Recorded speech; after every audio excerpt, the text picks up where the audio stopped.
Afternoon, anyway. Good evening to everybody hanging out here. Welcome into the Attitude of Aggression Wrestling podcast. And for the first time in 2026, the Big Five Project is back. It's probably at least a month and a half overdue. We've all had some busy stuff going on, things that we're doing, but we're here today to talk to you guys about mostly SummerSlam 1996. Now, uh, of course, took like Ray was like he must have been waiting in there before we ever even got on the air, because as soon as we jumped on here, our good friend Raymond S. Cashington Esquire already messaging us. Thank you, Ray. Hopefully, you'll stick around for this. It's going to be better than WrestleMania 2. I'm just going to tell you, Ray, it'll be better than WrestleMania 2. But yeah, it's been a while coming, and I think before we get into anything, let's address kind of sort of the elephant in the room about this episode. This was supposed to be our first ever side quest on the Big Five Project. We were supposed to do the great. We were supposed to do the recap of Bash at the Beach '96. Right, this was going to be our first side project. It was the first thing that we looked at. We said this is a big enough event that it could go outside of the whole WWE universe or umbrella and talk about it. And then we had this big issue where everything left the cock, and no one was sure where things were going to go with the WWE pay per view library. And then it all migrated to Netflix. And I say all of it migrated to Netflix with one pretty major, well, some major exceptions. And that's the WCW library. Nobody could find that. And as Tuddy and I have talked about this several times, Bash at the Beach 1996, for some reason, the WWE Vault has like every other Bash at the Beach full card. You can get the final match and what happens at the end, which is really the main reason that we want to include all of And this. that's And you can all we're get going to talk and about. Yeah. and I think you can get one other match. I don't even remember who's in it, but like we talked about it, the card isn't that spectacular. It's not. There's a lot better WCW cards for pay-per-views like right before it and like coming up after it. So not a Yeah. huge miss, but I No. mean, how apropos is it that Dennis Rodman's going into the WWE Hall of Fame too? There you go. Right. And as we're talking about WWE Hall of Famers, I think it's only fair that we send our condolences and our best wishes to the family of Chuck Norris. We lost a true legend earlier today. Lost Mean Joe Green earlier today. Just No, Mean a Joe Green's rotten. alive. No, B. Joe Green's still alive, Mean Joe brother. Green's alive. Yeah, Really? they retracted Yep, that somebody one. retracted that. But yeah, Wow. yeah. Chuck Okay. Norris got a waitress pregnant in Detroit. He was in Denver. Yeah, Chuck Norris doesn't do push-ups. He pushes the world down. Chuck That's Norris's right. tears cure cancer. Chuck know what's Norris behind would Chuck- kick Death's ass. You know but what's behind not this Chuck time. Norris's goatee? Another fist that? to punch you in the throat. Yeah, Lone Wolf McQuaid. It sucks that he's gone. But that's good news about Mean Joe that was retracted, and I had no idea. I just seen there. I know Patrick had sent me something earlier. I think Patrick actually sent me a DM on X for the first time since I got suspended. I'm like, do you actually realize you can't actually see me? I'm just like this member, the biggest member on the DMs and that sort of thing. But anyway, Such a big member. such a big member. What we're going to be talking about here today is we pivoted to go to the next event in the calendar, and that will be SummerSlam 1996. We will, of course, touch on the end of Bash at the Beach 96 because it is the night that everything changed and probably one of the biggest, if not the biggest moments in pro wrestling history. We will talk about that. But before we get into any of that, let me welcome in my two guys, my two biggest partners in crime on the Big Five Project, welcoming in him my bestie in all things podcasting, the man, the myth, the legend, all things chair shot related, the one and only PC Tunney. Hi guys. I'm so happy now. Like we're right where I want to be. We're out of the shit. Yeah. My boy Mick is in the house now, causing havoc, and it's really, to be honest with you, I was so like this is the start.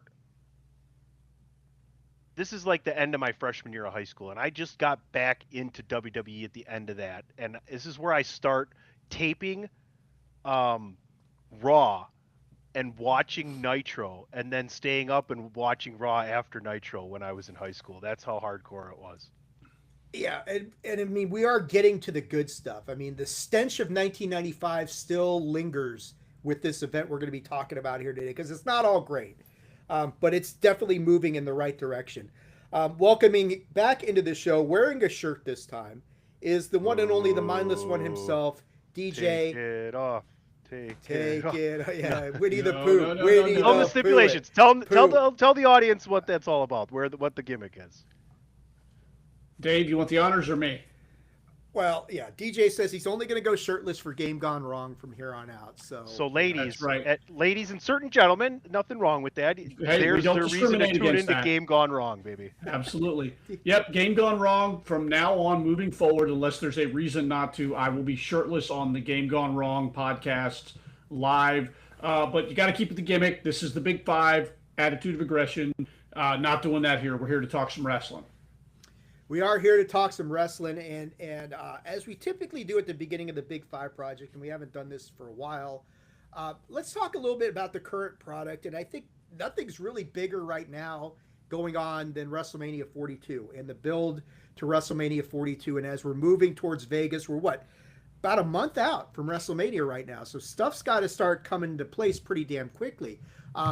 So let's kind of just talk about the card and what we know for sure is happening so far. And I think a big event that happened this week, and this is something we were all hoping that this was going to happen. This was like one of the two matches for the Beast Incarnate that we were all hoping for. And I think we got the better of the two for now, because Obafemi stepped up this week, hit Brock Lesnar with Fall from Grace, accepted his open challenge, and we got Obafemi versus Brock Lesnar at WrestleMania 42. That they better reinforce the ring for that one.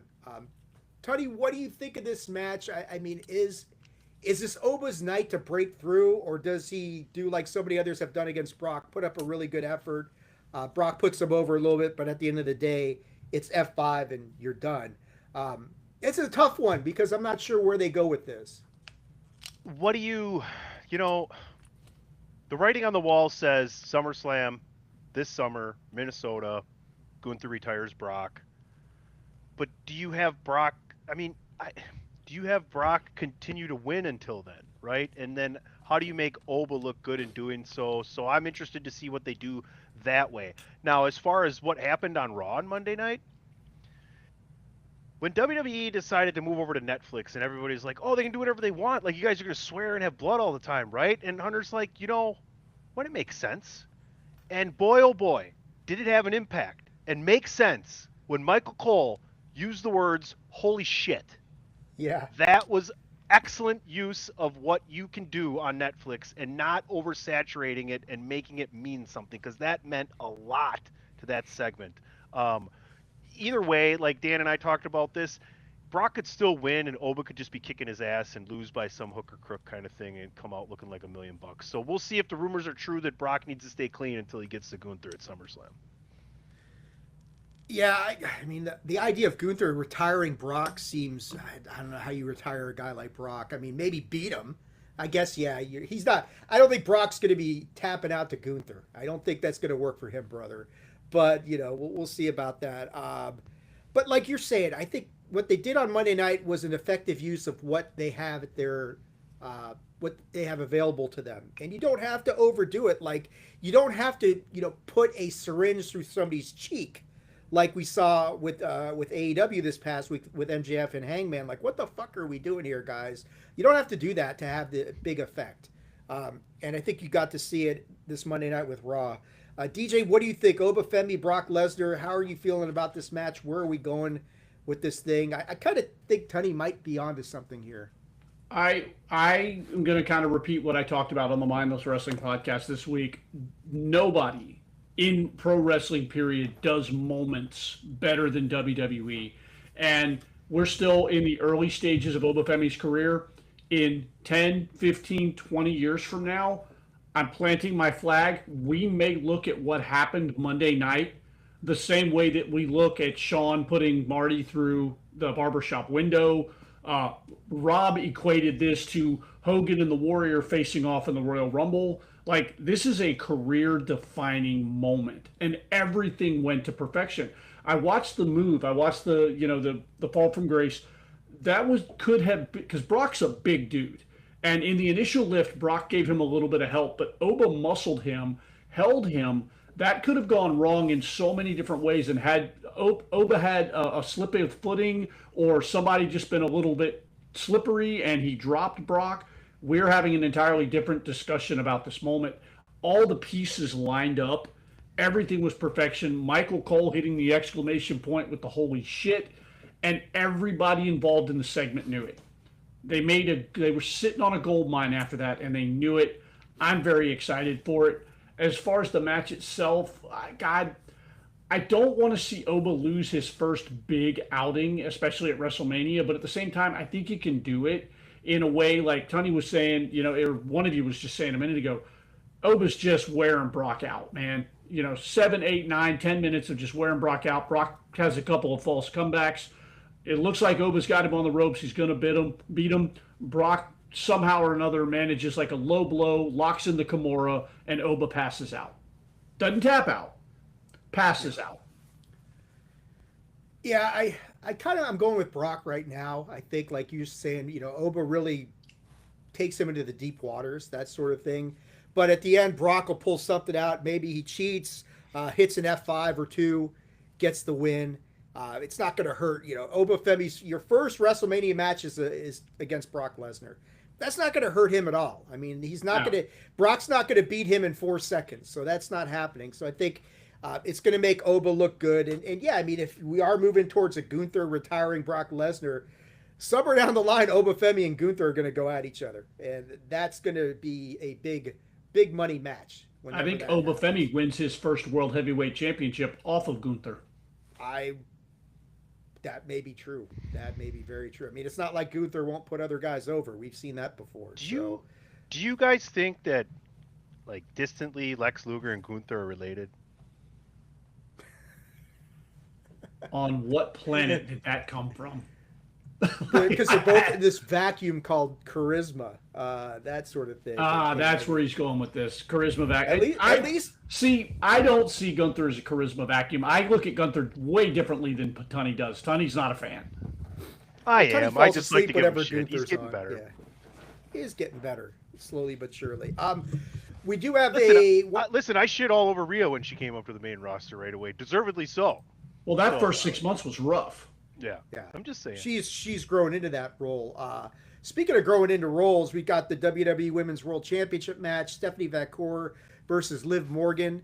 Liv deciding after winning the Rumble that she was going to choose Steph, and there you go. The build to this it's been better since Liv made her decision, I think, and that sort of thing. As far as the match at WrestleMania is concerned, DJ, what are your thoughts on Stephanie Vaquer and Liv Morgan going into this big battle at WrestleMania 42?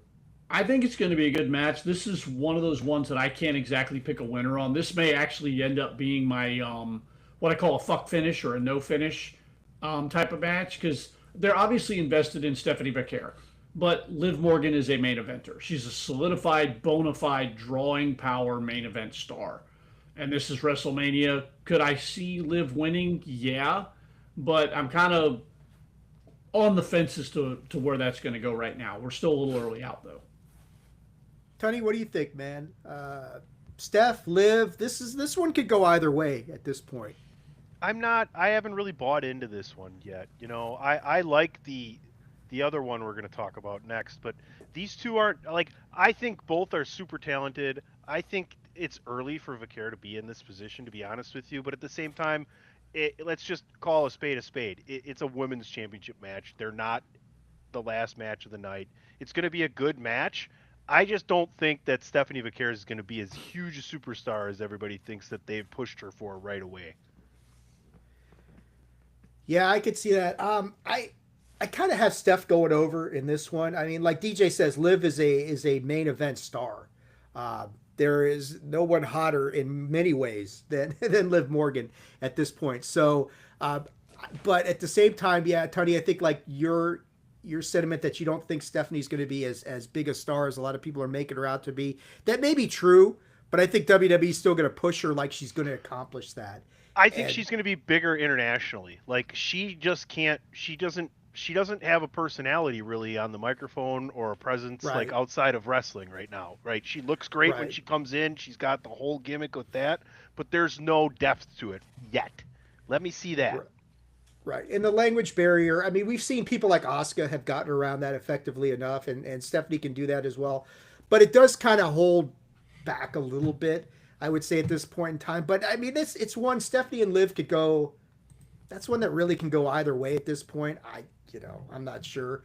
We'll see how that whole thing comes to pass, but should be a good match. I'm looking forward to that. Cody Rhodes and Randy Orton changed radically about a week ago, where we went from this legacy showdown to Randy Orton going full heel, beating the holy fuck out of Cody Rhodes. Like you guys were saying, bloodying him up, that sort of thing, where WWE uses blood every once in a while. And when they do, it's for maximum effectiveness. And it's always Cody Rhodes bleeding.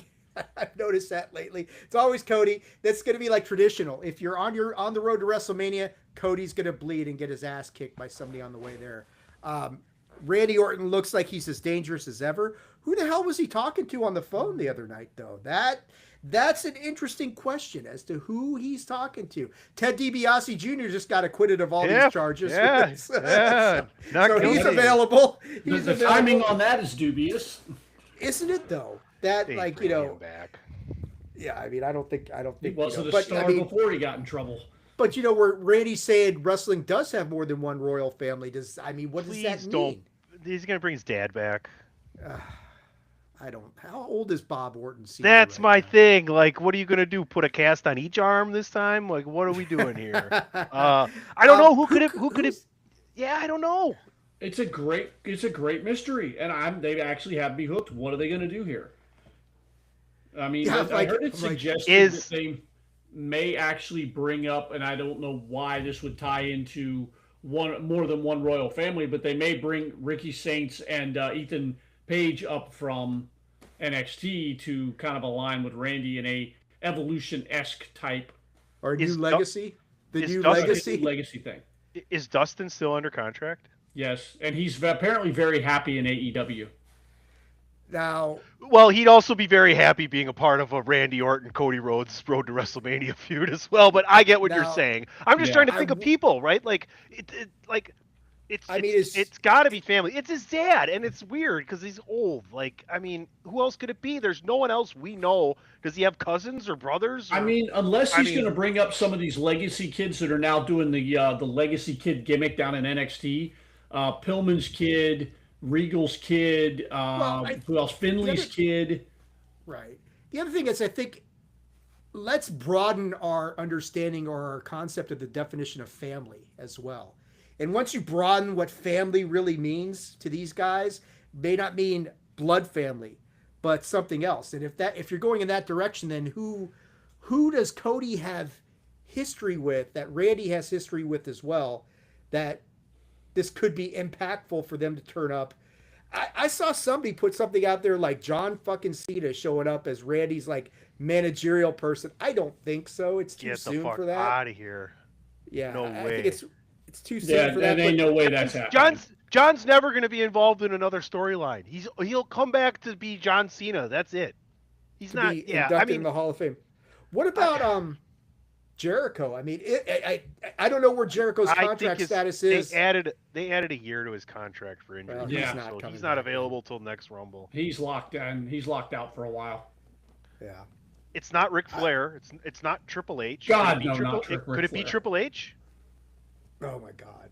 It could be Triple H and a managerial Making role. him an on-screen authority person, not unlike a Mr. McMahon, would probably be a good move right about now. Creatively, not- I think it would be a very good move. Like, you think about it, right? Like, the people that he was with, there's Evolution. No, Triple H is the only one, right? Then Batista? It's not. I mean, Yeah, couldn't be he's not Dave. coming back for any of No. that. No, like, and then we talked about DiBiase Jr. No, they're not bringing him back. That's another thing. But after that, where's the connection? There's no other connective tissue. It's got to be Triple H. I guess we'll find That'd be- out. That'd be interesting. Triple H showing up, but the match itself. I mean, I'm kind of thinking right now. I'll go first on this one. I'm thinking Randy gets 15 here at WrestleMania. I'm thinking Randy leaves Vegas with the championship. Do you remember what whoever happened? is in his corner is going to make that difference for him. Do you remember As what long as happened watch it be Travis Scott, man. That would just be Oh, just Okay, all right. You know what? We can't. If we could kick you off your own show right now, we would do it. Why you put that on us, Dave? That's what I do. What do you guys think about the match? Is Randy winning or is Cody retaining this time? I think the same thing that happened at WrestleMania 13 between Bret Hart and Steve Austin happens.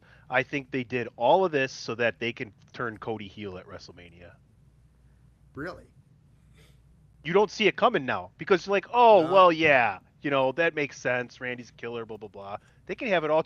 People will be cheering for Randy Orton. I promise you. Mark my words. Cody Rhodes will be getting the shit booed out of him at WrestleMania. Mm-hmm. That would be kind of cool to see that happen. Where's Ken Shamrock nowadays? Is he available to be special referee? I No. don't think he's doing much else. Deej, what do you think, man? Is Randy does he get 15 here or does Cody retain?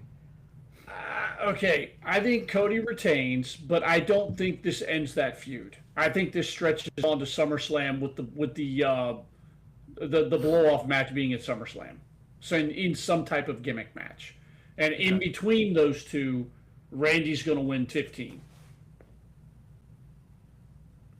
I could see that happening. Because you don't turn Randy heel for just one match with Cody Rhodes. We don't do everything that they did last Friday night and do one match and then Randy moves on to something else. That's it. And if they do, that's stupid. And Randy's much better as a heel anyway than he ever is. He is as much a more face. effective as a heel. I have enjoyed babyface, aw shucks, bro Randy Orton. It's been fun, but Randy is most effective as a heel. Yep, absolutely. Let's get to the WWE Women's Championship match because I know Tony wanted to talk about this. Jade Cargill taking on Rhea Ripley. This to me is like the Brock versus Oba women's match because, if you needed to reinforce the ring for a women's match, this would be the one to do it on because these are two girls in phenomenal shape, and there's some real issues there between these two, or at least that's what the sheets want you to think. Now, whether that's true or not is another story entirely. But, Tony, I want to go to you first on this one. It sounds like you were looking forward to this one more than Stephanie Vaquer versus Liv Morgan. And why is that? And after what is this? Let me ask you this: is Jade ready for this moment? Because it's a big moment for her, and she needs to be ready. Because you are in there with the most over female wrestler in the world. And Jade needs to step up and deliver. Can she do that? It doesn't really matter if she's ready. She's going to be there. And she's going to lose. And she's going to lose. Right? Hopefully she grows from this experience. Because not only do the dirt sheets have you believing that these two have some problems, but they'll have you believe that when Jade took a little bit of time off there, they sent her away because everybody in the back did not like her. She'd been rubbing everybody the wrong way. Whether or not that's true, I don't know. But this is Rhea's time now to get that title back and probably carry it all the way to next WrestleMania. Figure out a feud there. Maybe we go back to the Liv Morgan thing. Who knows? You got people coming up from NXT as well. But we'll see what happens. I think Rhea is going to make sure that this is a really good match. I don't expect this to be a long match. This is going to be a powerhouse match. Deej, what do you think, man? Is it a foregone conclusion Rhea wins this thing, or do you see a way for Jade to come through on this one? I guess it really depends on how management sees Jade Cargill at this point. If they're still invested in her as a larger, more mainstream marketable property, I see a scenario where Jade Cargill could retain. Part of me wants that to happen. But again, we're talking about not only the most over female star in all of wrestling, she may be top 3 in the world, men and women. She's at the Rhea? point where Charlotte was at her peak. Yeah. She's at that spot now where you go, you know what? There's only 1 or 2 guys that I would pick to start an organization over this woman. Right. She, like I say, she's top 3 in the world, as far as popularity and stuff like that goes. I think the match will be good. I expect it to be short and sweet, anywhere between 7 and 10 minutes tops. I don't. This one's not going Broadway. Rhea will probably win. If she does, I hope they haven't completely thrown the baby out with the bathwater with Jade, because I like Jade and I'm still rooting for her. I don't know how much I believe of the supposed issues that they have backstage. Here's part of the reason that this match is even taking place is because Bianca's still injured. Bianca has been out for a year. The original plan was supposed to be Bianca versus Jade. So when that fell apart, what was the backup plan? Well, we've still got Naomi. Nope, Naomi's pregnant. We don't got Naomi anymore. So now we got to go to the backup, which is Rhea Ripley. So there was no way. A lot of people complaining, oh, you could have gone this one, you could have gone that one. It was literally in that order. It was Bianca Belair, Naomi, Rhea Ripley. That was your pecking order for who was going to get Jade Cargill if whatever fell through. And two things fell through.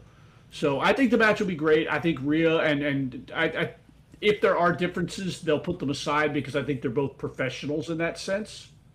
So, but yeah, I'd say Rhea's probably going to win it. But if I had to pick a personal on this one, even though I love Rhea, I would say Jade. I think there's one way Jade retains the title here, because I think Tony's probably right. It looks like it's Rhea's to lose.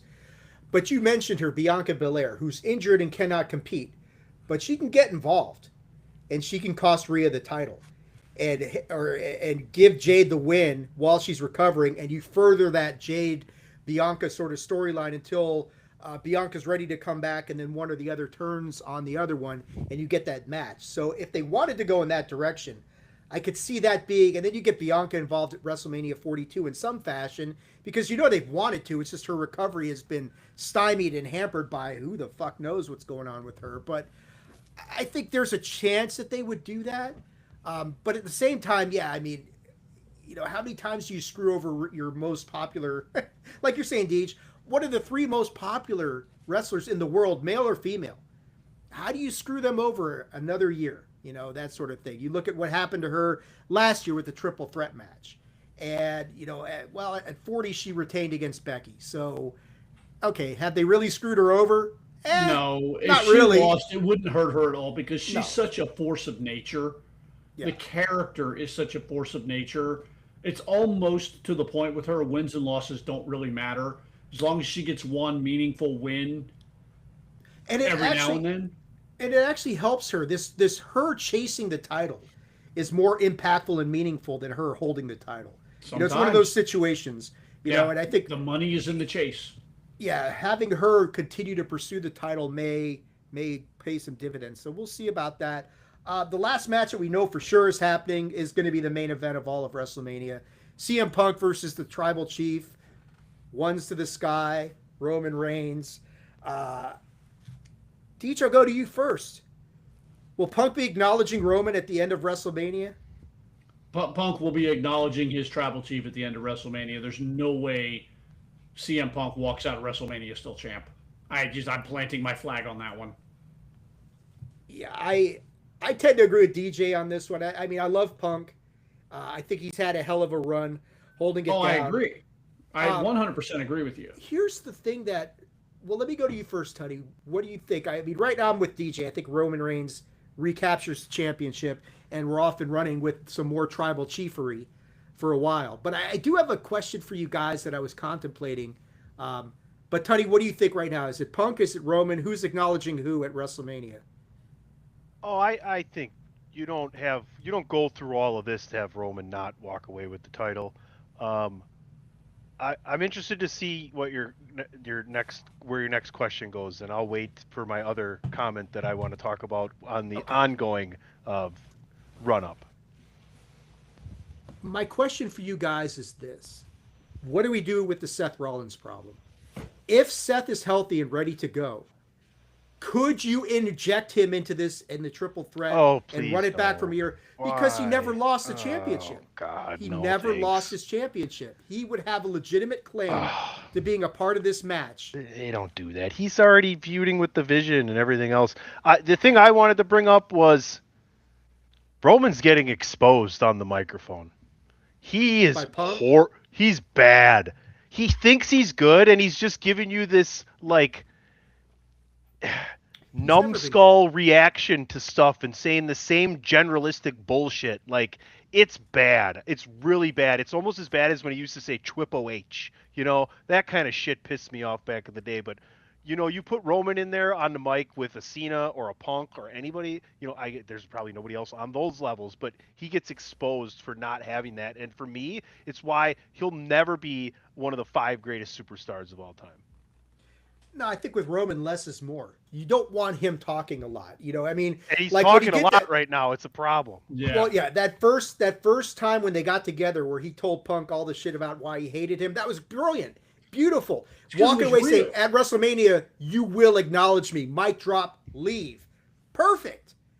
But like you're saying, when you get into the deep waters of promo skills, Roman doesn't have that. Has never had that. Is never going to have that. It's one thing when you've got the bloodline behind you acting as mouthpieces, because when you got Sami Zayn there who can talk and can cut a promo, Heyman. then you're protected. But fending for yourself, yeah. I mean, I don't know. DJ, I'm sorry, I didn't mean to cut you off there, buddy. Yeah, no. It's nothing. I have really nothing more to add. This past Monday was like odd. It was like this awkward, like what happened? Like, where's the guy who like went through the pandemic era, finally found his groove? You know, not only in the ring, but you know, from a promo standpoint, it was very awkward Monday night. I was a little disappointed in Roman's turnout on that. Well, we'll see. Other than the matches that have happened, what match do you guys most want to see made for Bayley WrestleMania versus Cole. 42? Bayley versus Cole. Bayley versus Michael Cole. And, you know, we laugh, and it's a gimmick match and everything. It'd be the first intergender match at WrestleMania. Yeah. It would be historic. And it'd He's be not, so but much Cole's fun. not. What? Oh, Ray, go work on some AI shit. Stop listening to this shit. Okay? You're bugging me now. I don't think Cole would do it because he doesn't want to give up his undefeated streak. He's undefeated. Oh, at that's WrestleMania. why, though. For Bayley, I mean, that match would be epic. Like, Bayley's up early, Cole cheats and dominates, and then the crowd goes nuts when Bayley wins. I mean, it'd be an excellent, excellent match. Deej, I'd rather have Is there Bayley any in a real any other match. match you're looking forward to other than Cole versus Bayley, Tunney?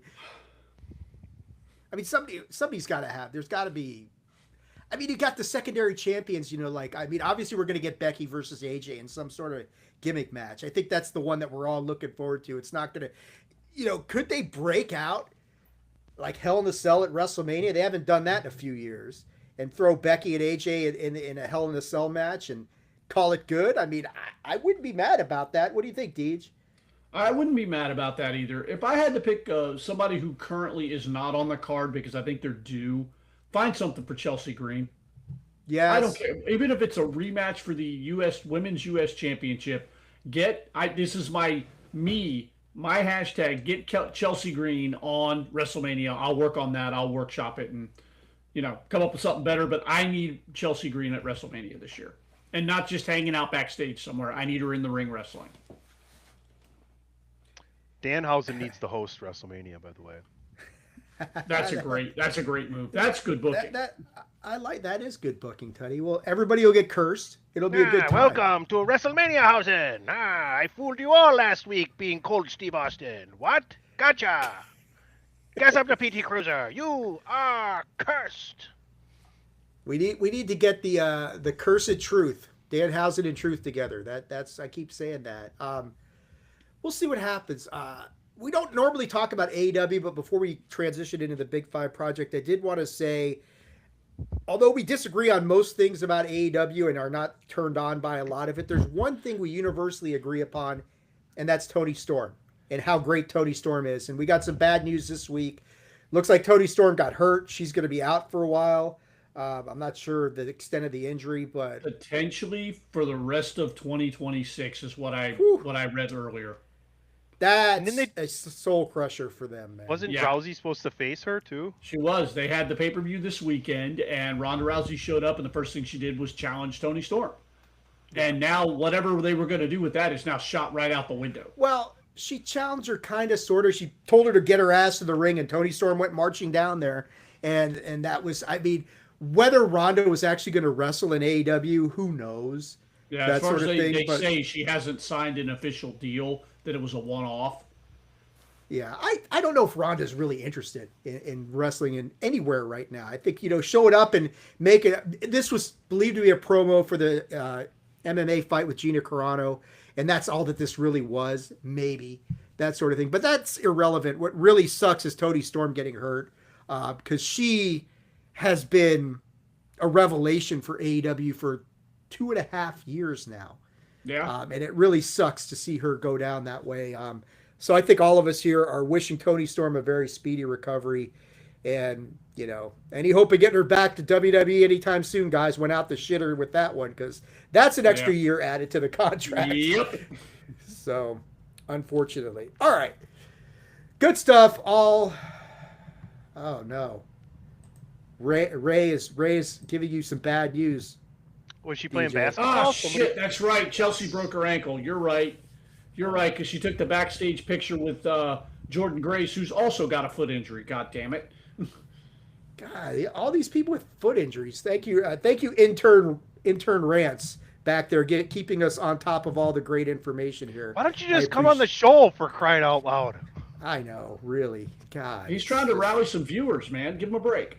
he is, and the he probably viewer. hasn't watched SummerSlam '96 since 1996. Were you even born Don't in worry. '96, Ray?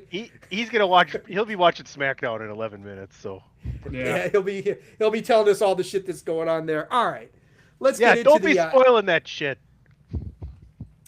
let's get into the Big Five project, and let like I discussed at the outset. Let's talk about the elephant in the room here, and the side quest that isn't going to happen, and that was Bash at the Beach 1996. And really, like Tuddy said, there's not a whole lot about this that, I mean, I'll tell you guys, I reviewed the whole card. I watched the whole thing when I realized we're going to do this back when it was available. The whole card was available on Peacock. I gave the card a 7 out of 10. I thought the card itself was pretty mid. There are a few exceptional matches, but nothing special. It is, of course, the greatest heel turn in history that elevates this to legendary, iconic status as the Monday Night Wars completely ignite. That was what I put down there. I guess let's talk about the final match a little bit, guys, because, I mean, whether you've watched it recently or not, everybody remembers it. That sort of thing. The end of Bash at the Beach 96. Remember, this happens just a few weeks after the last event we covered, which was King of the Ring 1996, where Stone Cold Steve Austin cuts that iconic Austin 316 and says, "I just whipped your ass. Jake, get your ass in the back and drink some Thunderbird or some whatever the fuck you're doing back there." And that's how the whole Austin 316 era started. Well, then just a couple weeks later, at the end of Bash at the Beach 96, you get the Hostile Takeover match, which was the Outsiders versus Sting, Lex Luger, and Randy Savage. And it's, of course, the match that changes everything. And it starts with Scott Hall and Kevin Nash deciding to go 2 versus 3, despite them assuring Mean Gene Okerlund that the third man was actually in the arena and he's ready to go. But you don't see him until the end. And the match itself is actually pretty good. This is one of the better matches on the card. Lex gets knocked out earlier. Your favorite, Tuddy, Lex Luger, the Charisma Vacuum. He gets knocked out early on when Sting hits Lex and Nash with the Stinger splash into the corner. Lex hits his head on the ring post. He's out for like the rest of the match. This is one of the worst bumps you've ever seen because he's done for the rest of the match. The Outsiders, they control a lot of the match midway through there. Sting is eventually going to tag in Macho Man Randy Savage. Then you get this quintessential Macho Man comeback from there until Nash is going to nutshot Randy Savage with the referee distracted. So Savage is down in the match. He's been low blowed by Nash. The ref is distracted. This, of course, then leads to one of the most iconic moments in professional wrestling history with Hulk Hogan coming down to the ring. Bobby Heenan going into business away for himself. Yeah, saying, "Is he the third man?" And Dusty Rhodes like, "What the fuck are you talking about?" Before he ever gets to the ring, Hogan comes into the ring, drops the leg on Randy Savage, drops the leg on a couple more times. This match is technically still going on because there's never an official 3 count. It's Scott Hall making the 3 count. And I think what is Tony Schiavone says, we're not even going to count that bullshit. So technically, this match has been going on longer than Curtis Axel has been in the Royal Rumble. I'm just going to throw that out there for you guys. But of course, you get the Hulk Hogan promo at the end of this whole thing. The fans showering the ring with debris, with trash. Mean Gene Okerlund just appalled at Hulk. And you go from the Monday Night Wars just kind of smoldering, like you were waiting for that spark that was going to fully ignite this thing. This is the equivalent of like the U.S. bombing Iran sort of situation. And I don't mean to make light of the situation in the Middle East. I'm not trying to do that. But you guys get what I'm saying. This is the big moment that really turns this from just this smoldering ember into a full-fledged fucking inferno. And the Monday Night Wars are off and running. And for the next considerable time, it's WCW kicking the shit out of WWE. But Tony, let me go to you first on this one. Your thoughts about what are the... I mean, this is... And I mean, people were debating whether Hogan's heel turn or Cena's heel turn was the greatest of all time. After watching this back, there should really be no debate in anybody's mind as to what is the greatest heel turn in professional wrestling history. It's this one. And it redefined everything about professional wrestling at this point in 1996. Am I wrong? Well, you can call this the new world order of wrestling, brother. Yeah. It was epic. I mean, it was amazing. It's such a fun thing to delve into, like, you know, who was the backup, was he in? We don't know. That's all, you know, hearsay. They obviously made the right call. Had they already taken over the ratings war? Are we already inside of 83 weeks? I don't think we're inside 83 weeks yet. I think this is when 83 weeks. Well, I'll look it up. Keep going, man. Let me do some. Yeah, you'll have to look at the exact dates when that. When started. did that exactly start? The other thing that is really interesting here, and DJ, you can just run with it, is the pin that Hogan really almost teabags Macho there. There's still some bad blood going on. And even I remember, like, it was Hall or Nash in an interview being like, oh, wow, that was a little aggressive. Must be some stuff still behind the scenes there. So, yeah, that was an interesting part of it as well. But, man, this is gigantic. It's one of the biggest things that ever happened in professional wrestling, the start of the NWO. It fundamentally... jump on in there, man. It fundamentally changed the industry. Like, it really did. And I remember the emotion at the time, because we can talk and we can joke about Bobby Heenan very nearly fucking the whole thing up. Like I said, going into business for himself, pretty much giving it away in that moment, because I didn't catch that day of. I got talked into order because I was checked out on WCW. I thought up until that point, I thought the Hogan era sucked.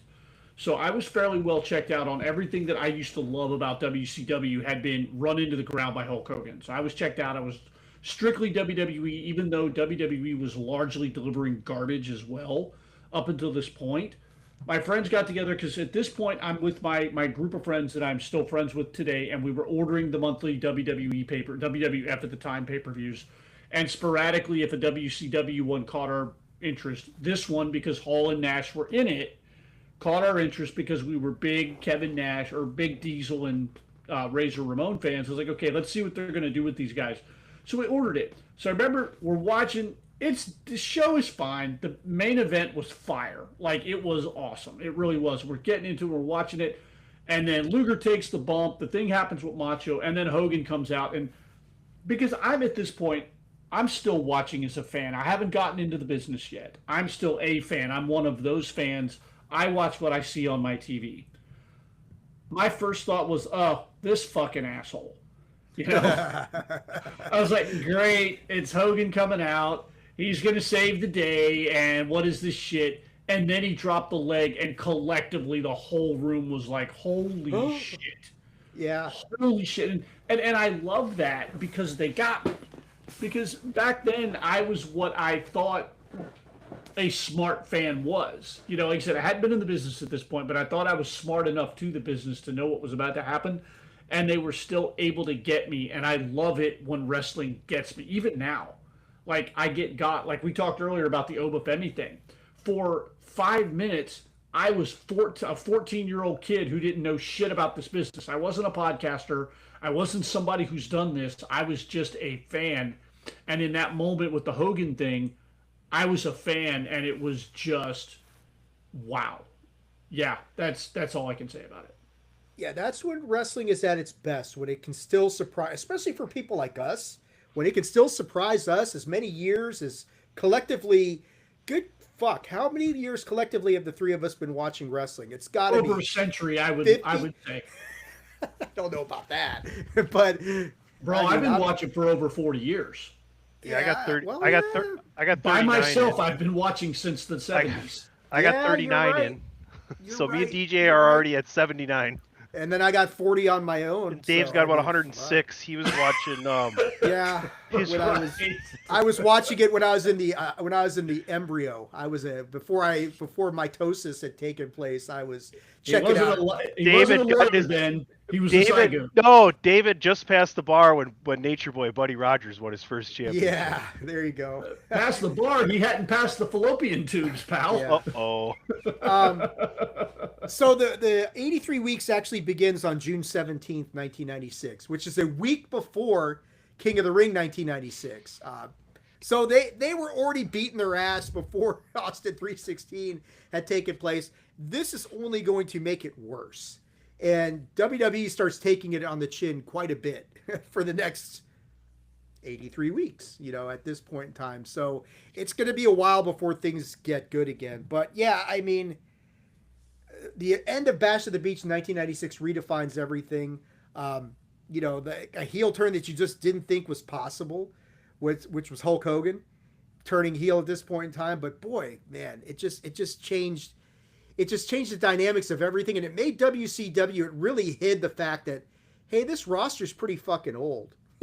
I'm just gonna say that this roster's pretty long in the tooth, but no one cared at that point in time because it was so great what they were doing, bringing in all these elements, and then just taking apart systematically the pillars of WCW, like Luger, like Sting, like Macho Man, that sort of thing. So, I mean, that's kind of a good backdrop for SummerSlam '96 because WWE is back on their heels at this point in time. They are backed in their corner.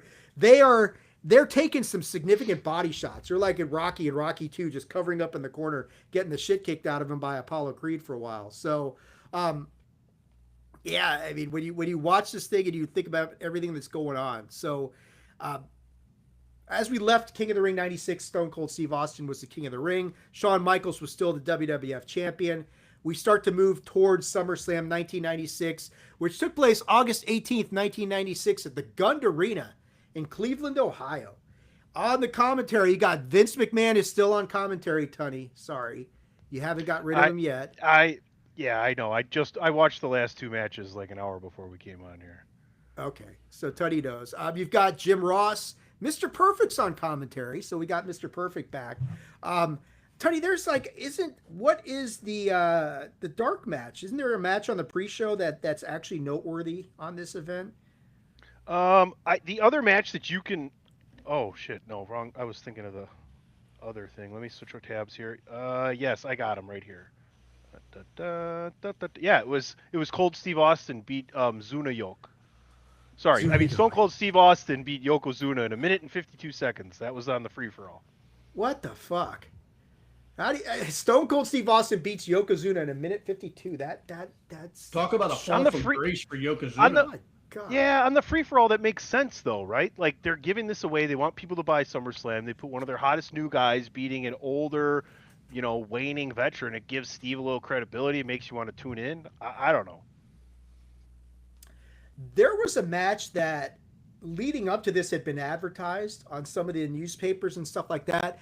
It doesn't happen because it's the Ultimate Warrior just ruins everything, that sort of thing.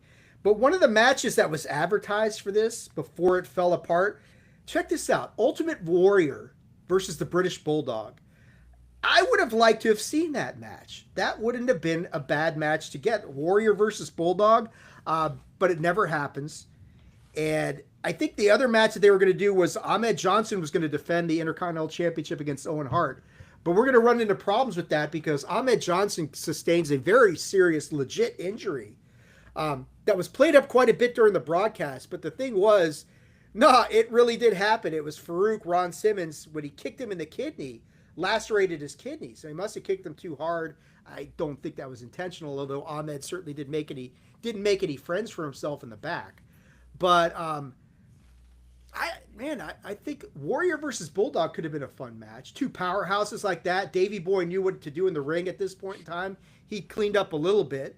But of course, this is the guy who put on a 5-star classic with Bret Hart, high as fuck, in Wembley Stadium all those years ago. So I think Bulldog could have probably even gotten a decent enough match out of Warrior. But Deej, what do you think about that? Matches that could have happened at SummerSlam 96 that didn't.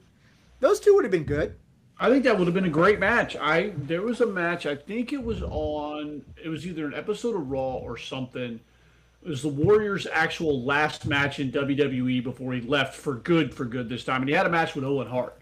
And it was actually really good. It was a really good match. And the Warrior looked good. Owen carried him through, everything he needed to. And I think Davey, being every good as Owen ever was, could have, as long as the Warrior respected him and listened to him and paid attention in the ring, Davey Boy could have carried the Ultimate Warrior to a fantastic match. He would have, yeah. Tony, what do you think? Would you have been down with a Warrior? I mean, Warrior is always one of your favorites, but what do you think about him going against Bulldog? That would have been fun. Maybe, probably not. I mean, let's just call a spade a spade. Like, the Warrior's horrible at this point. He's losing his shit. He barely has good matches with Rick Rude and Macho Man Randy Savage. You know what I'm saying? So, like, I don't think so. I mean, Bulldog to me is really good, but in a tag team match, they could maybe be carrying some team like him with somebody else, but just him, I don't know. I don't buy that. We did get a decent match though with him and Sid. With who? Bulldog and Sid? Davey. Yeah. Okay. Yeah. Well. Yeah. I mean, they pivoted pretty well and they got it back on track. But let's talk a little bit about this Ahmed Johnson situation a little bit more, because I'm just reading more about this. Farouk's run-in when he made his debut, he kicked Ahmed harshly in the lower back. Ahmed said later he felt like he'd been shot. It was Vader who actually noticed Ahmed Johnson having some trouble breathing, and he wound up in intensive care requiring emergency surgery on his kidney on August 6th, just 12 days before this happened. And I mean, I remember last time, I think it was the last episode of the Big Five Project, where we talked about Ahmed Johnson becomes the very first Black Intercontinental Champion. And then this happens, and I can't imagine that Ron Simmons intended on hurting Ahmed Johnson. It's just one of those things that happens. But it's just one of those situations where Ahmed Johnson is one of those guys who have always kind of been like, what if? What if he had been able to get along with the locker room a little bit better? What if he'd made some more allies as he went along instead of alienating so many people? What if he doesn't get hurt here and he actually gets to defend his title at SummerSlam instead of it ending up getting vacated like it does? I mean, lots of what ifs on this whole thing. None of it really matters because Ahmed is out and we move forward from there. But, at this stage, Deej, I'll go to you first, man. Your thoughts on Ahmed Johnson at this stage of what's going on? I mean, is it unrealized potential with him, or is he like another one of these self-destruction stories? I think he's another self-destruction story. I've just heard way too much. I mean, there were people that liked him.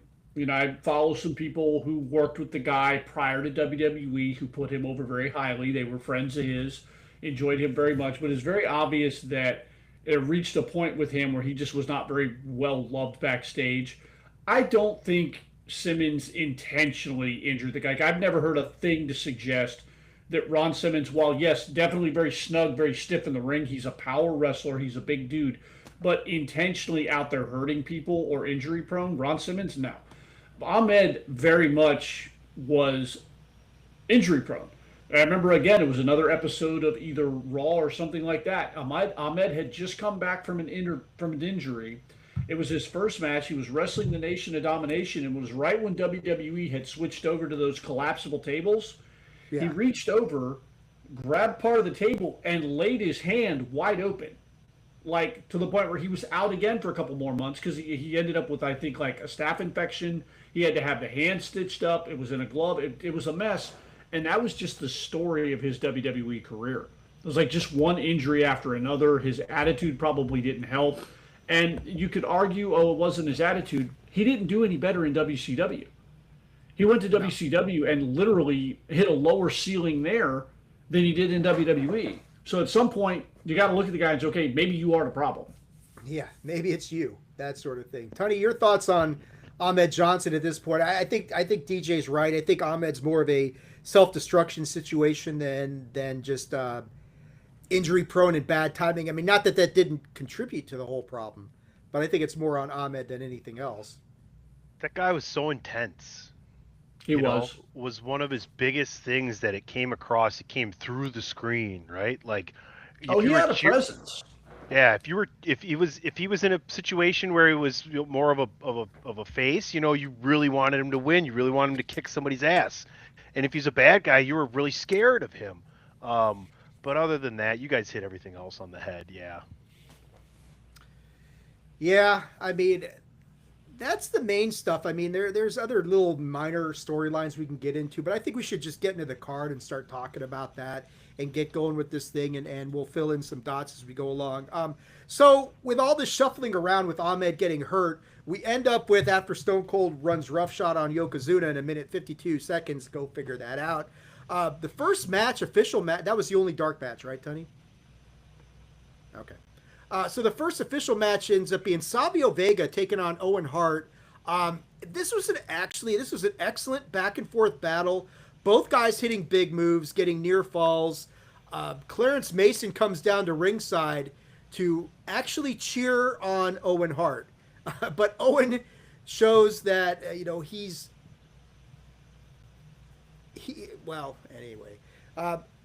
Owen is going to, doesn't Owen have a cast on his arm during this match? He does. Yeah, so Owen's got his arm in a cast, but it's all bullshit. As I think Owen, he removes the cast, is going to waffle Vega in the head with it, and the ref, of course, misses this. How the ref does not see this is actually beyond me. I'm not sure how that all works out. He knocks out Savio Vega, applies the sharpshooter anyway. I love this because Owen's like, he's out. Just pin him. Owen says no. He applies the sharpshooter anyway. The ref has to call the match, and Owen gets the win. But here's the thing. Owen gets a pretty good pop from the crowd for this victory, which I found was kind of interesting. Post-match, Justin Hawk Bradshaw jumps in the ring and attacks Savio Vega. So it's just a bad day at the office for Savio all the way around. First, you get beat. You get clobbered in the head by Owen Hart with a cast, and he fakes the whole thing. Owen doesn't pin you. He puts you in the sharpshooter. You're not even conscious enough to submit. And then you get your ass kicked by Justin Hawk Bradshaw afterwards. Tony, I don't know if it can get much more of a bad day at the office than that. Do you? I mean, should have stuck with Kwang maybe, hey? K-Wang.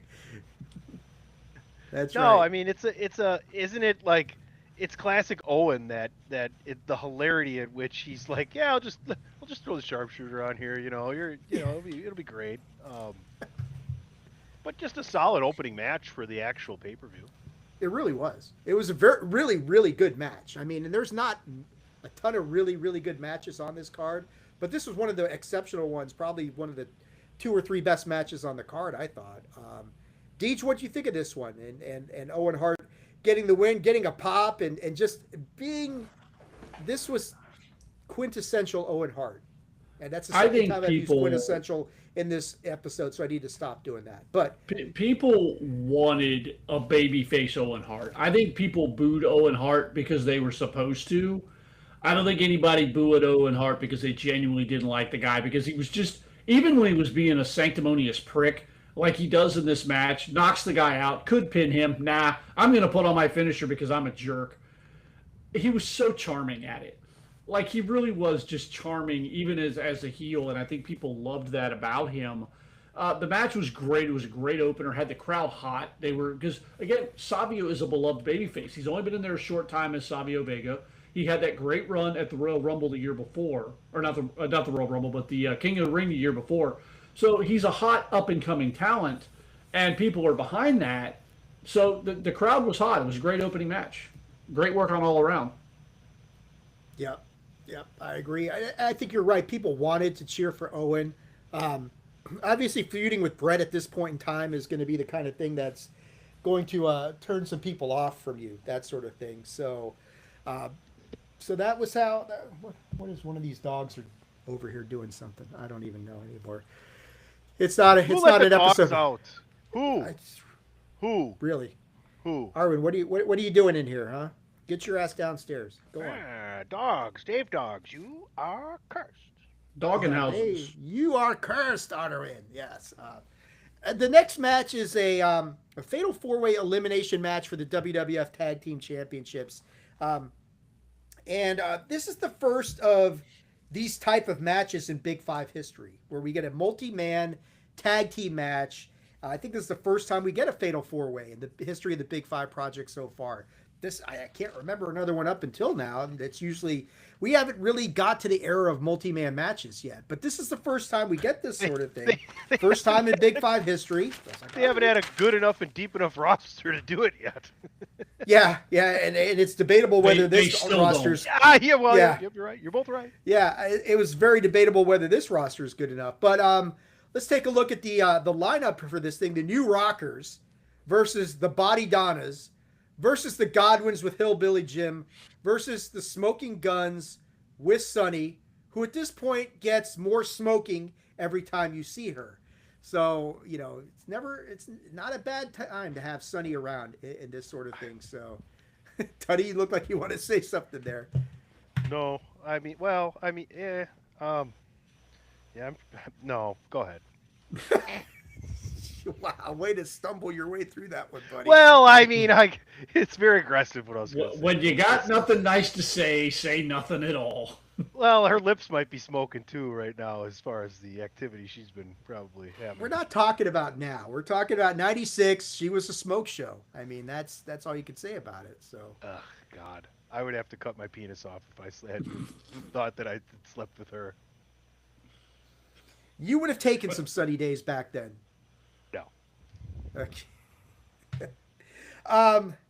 So Skip shows up with a neck brace, as he actually has a legit slight neck fracture. I'm like, what the fuck are we doing here, guys? So this is a legit injury. He actually has a slight neck fracture. But DJ, going to your point immediately, we didn't have the big enough roster, deep enough roster to do that. They still don't. And it's so bad that we got a guy with a broken fucking neck jumping into this match. This is 96 WWF at its finest, kids. And the stench of, when I said the stench of 95 is still very lingering in the air. This is one of those examples like, Vince, what the fuck are you doing here? Fuck. There's also an odd rule in this early fatal four-way type of situation that allows both partners of a team to be tagged in to fight each other. I'm like, what are we doing here, guys? This kind of undercuts the whole notion of a tag team. If you can just tag in somebody can tag in the other partner and they can fight each other.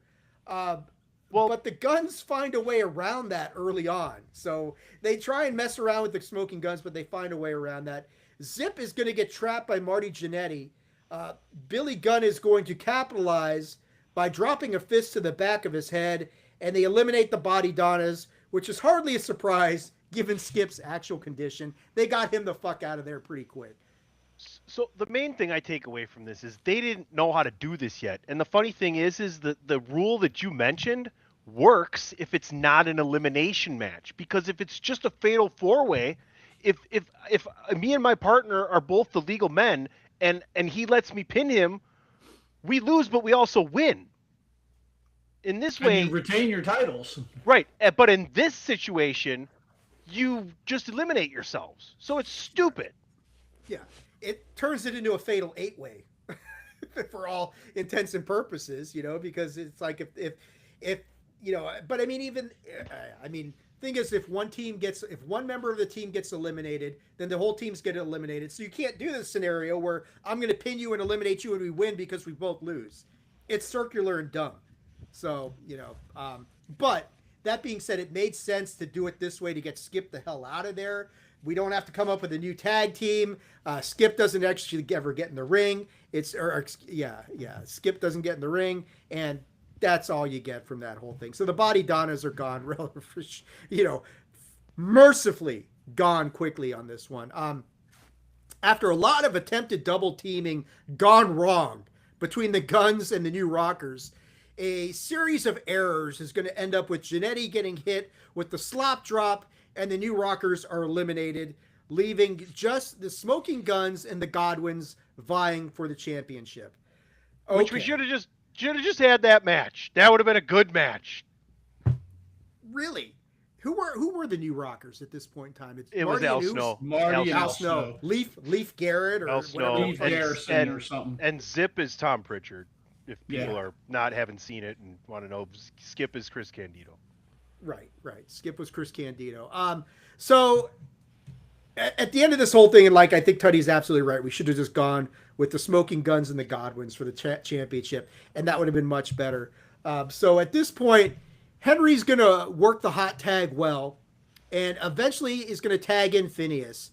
Phineas is going to hit Billy with the slop drop, but Sunny does her job as the ref is distracted by her trying to avoid Hillbilly Jim, threatening to hit her with slop. At this point, Bart takes advantage by coming off the top rope, and he's going to nail Phineas in the back of the head. He pulls Billy on top to make the pin, and the Smoking Guns retain the gold. And then Sunny treats the fans to a massive picture of herself.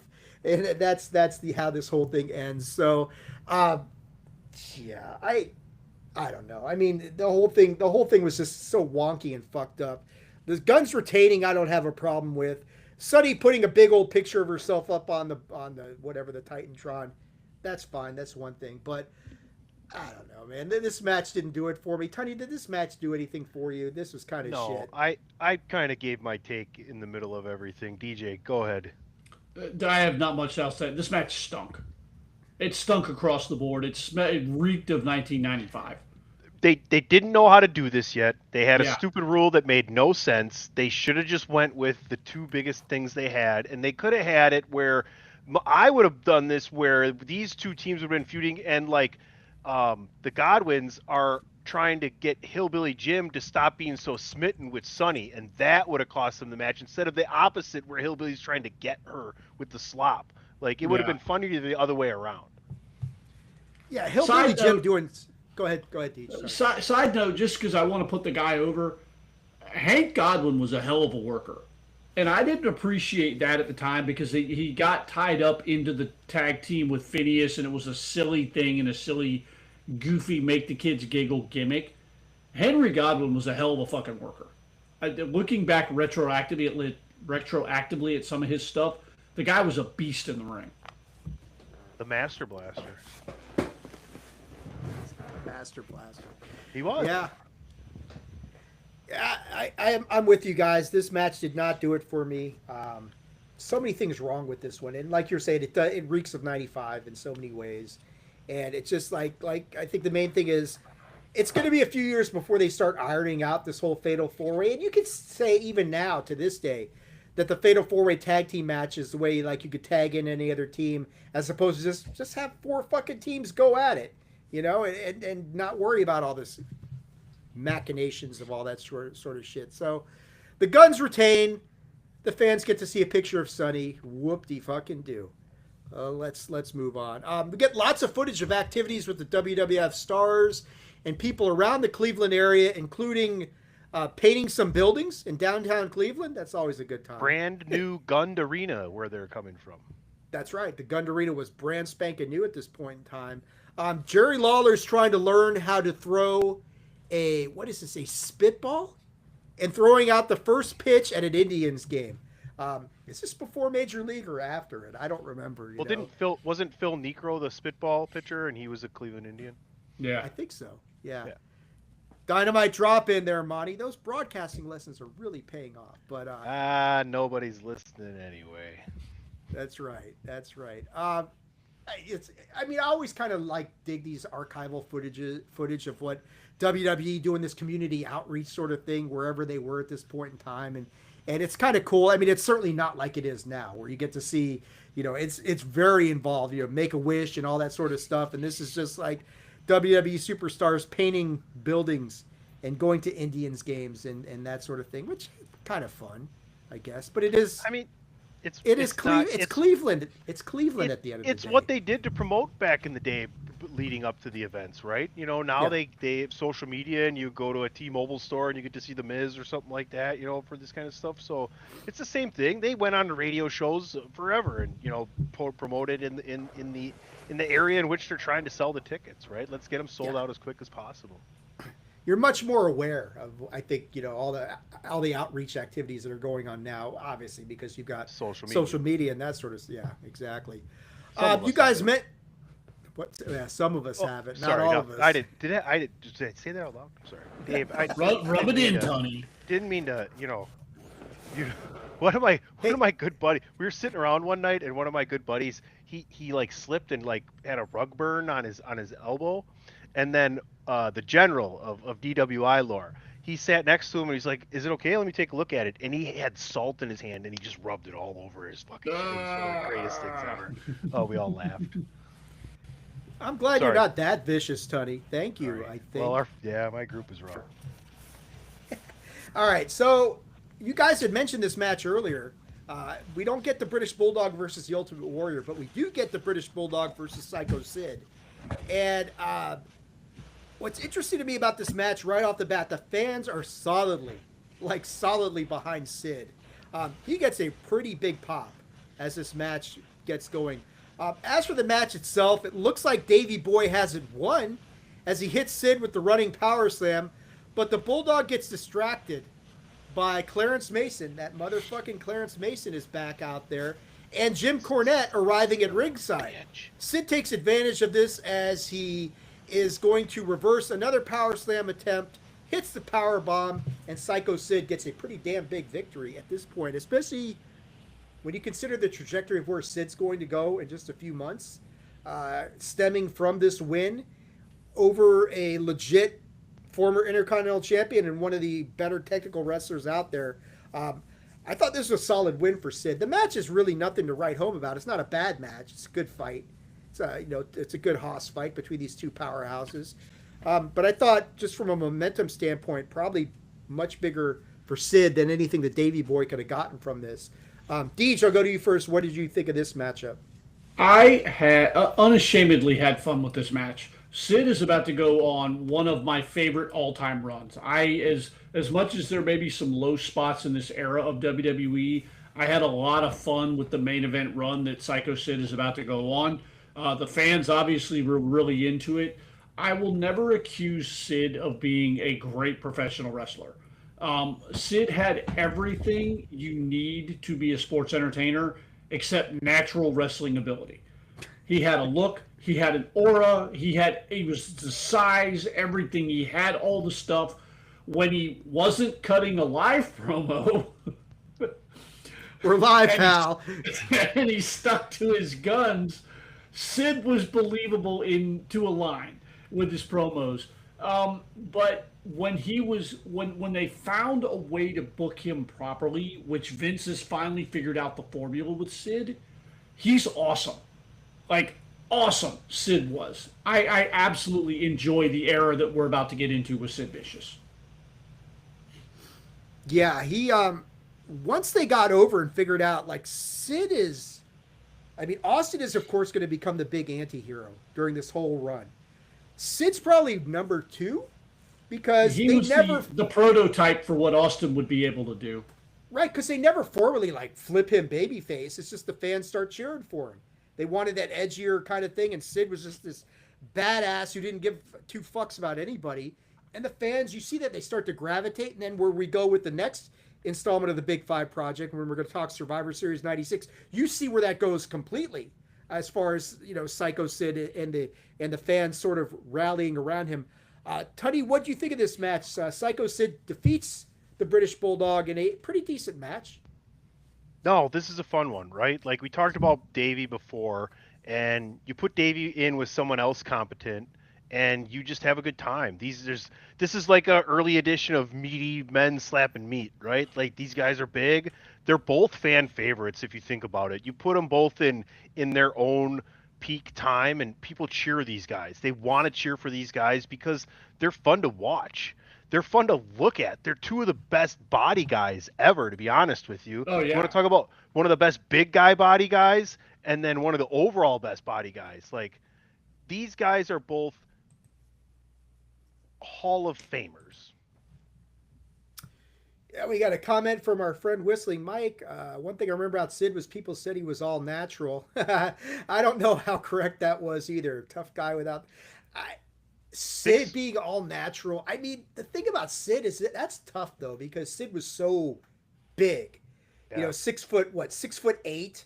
So he could he? I don't know though. He stayed pretty lean. Like he was Yeah. big and built up, but like he still was agile. This guy played softball nonstop over his wrestling career, right? This is why Chris Right. Platt calls me the Sid Justice of the chair shot.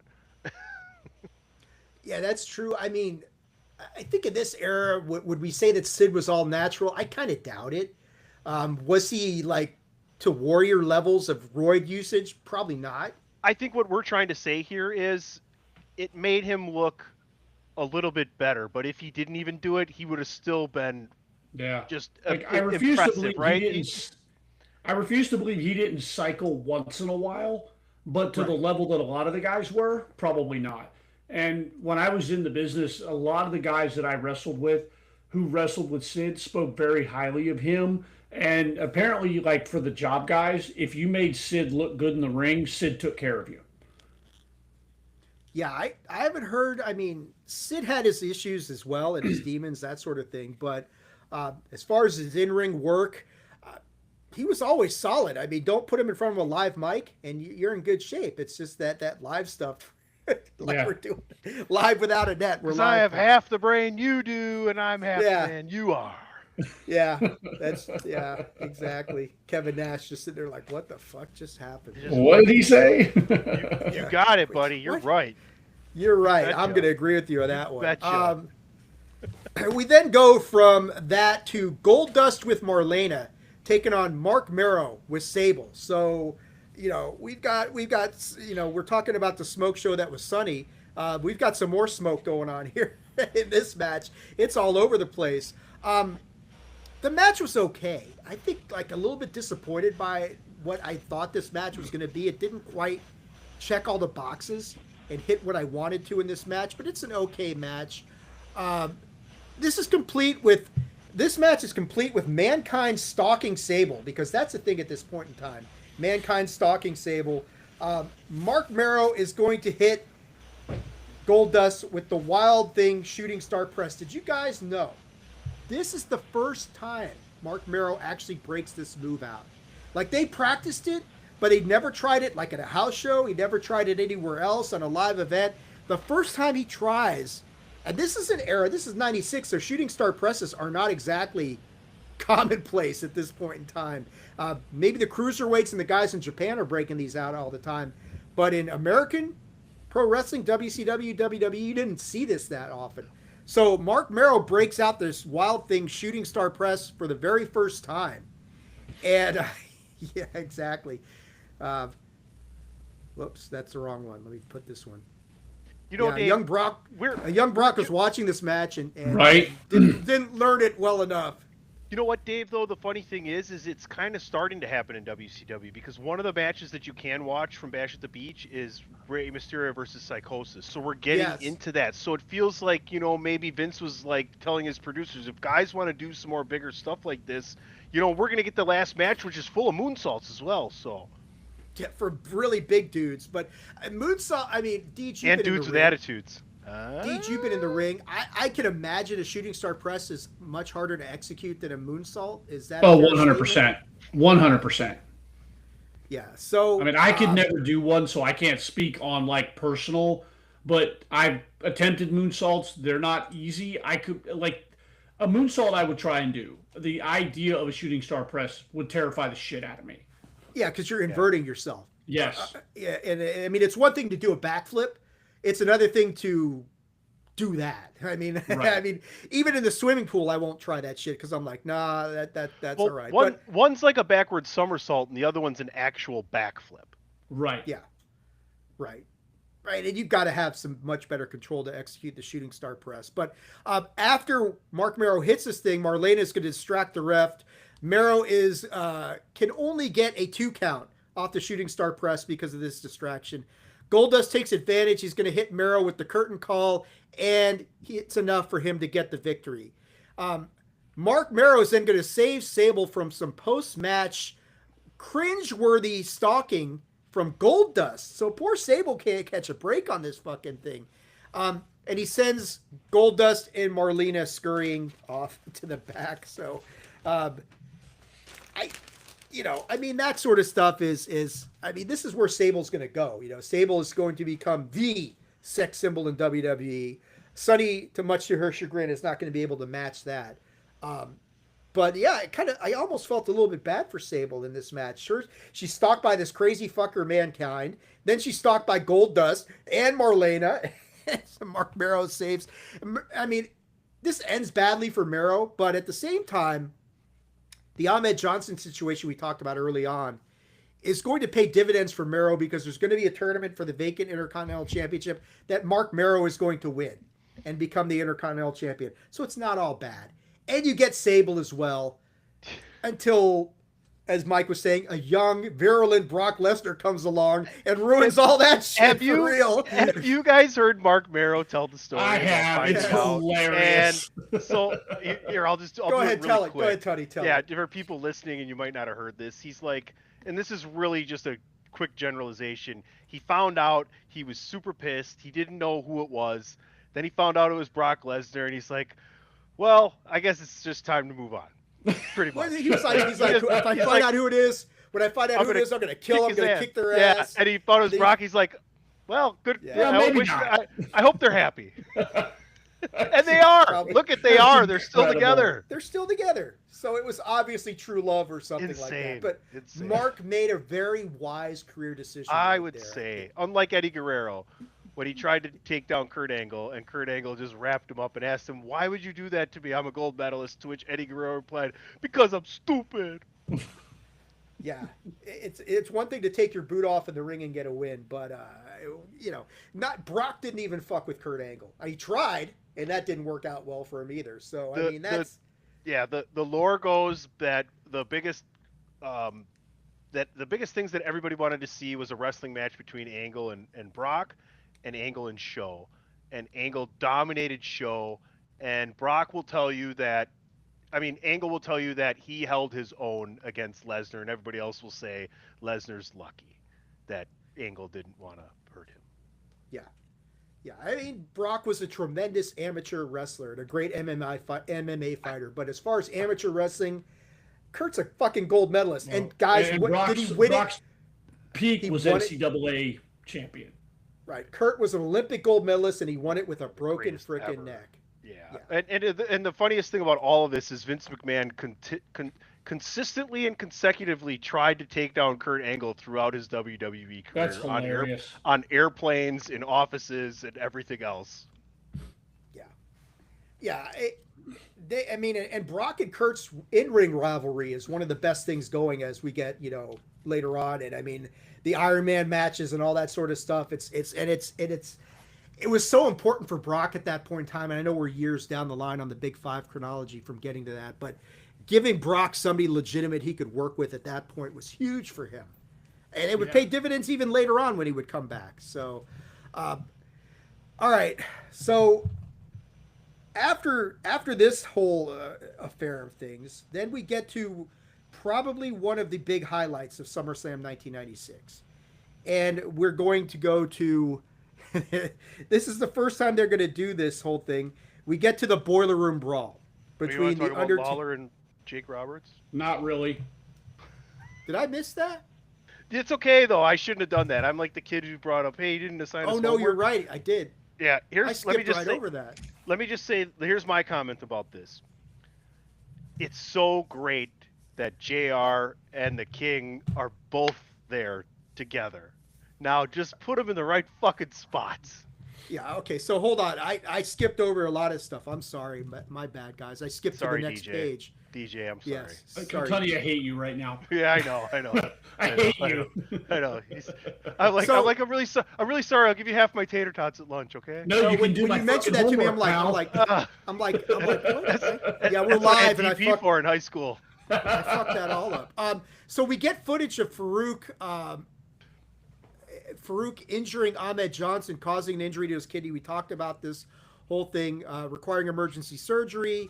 Not only does Ahmed Johnson have to vacate the title, but he also has to give up his world title shot that he earned by winning a battle royal. So then they announced an 8-man tournament will crown a new Intercontinental Champion, and they have like a, what do they have? Like a battle royal involving Austin, Sid, Savio Vega, Goldust will take place to determine a new number one contender for the world championship. So, I guess that's what's going on that thing. We get here's another pretty important moment. Mark Henry is introduced for the first time, and he joins commentary for the next match. So I guess we get that whole notion of things. So Mark Henry's coming in. There's another big guy.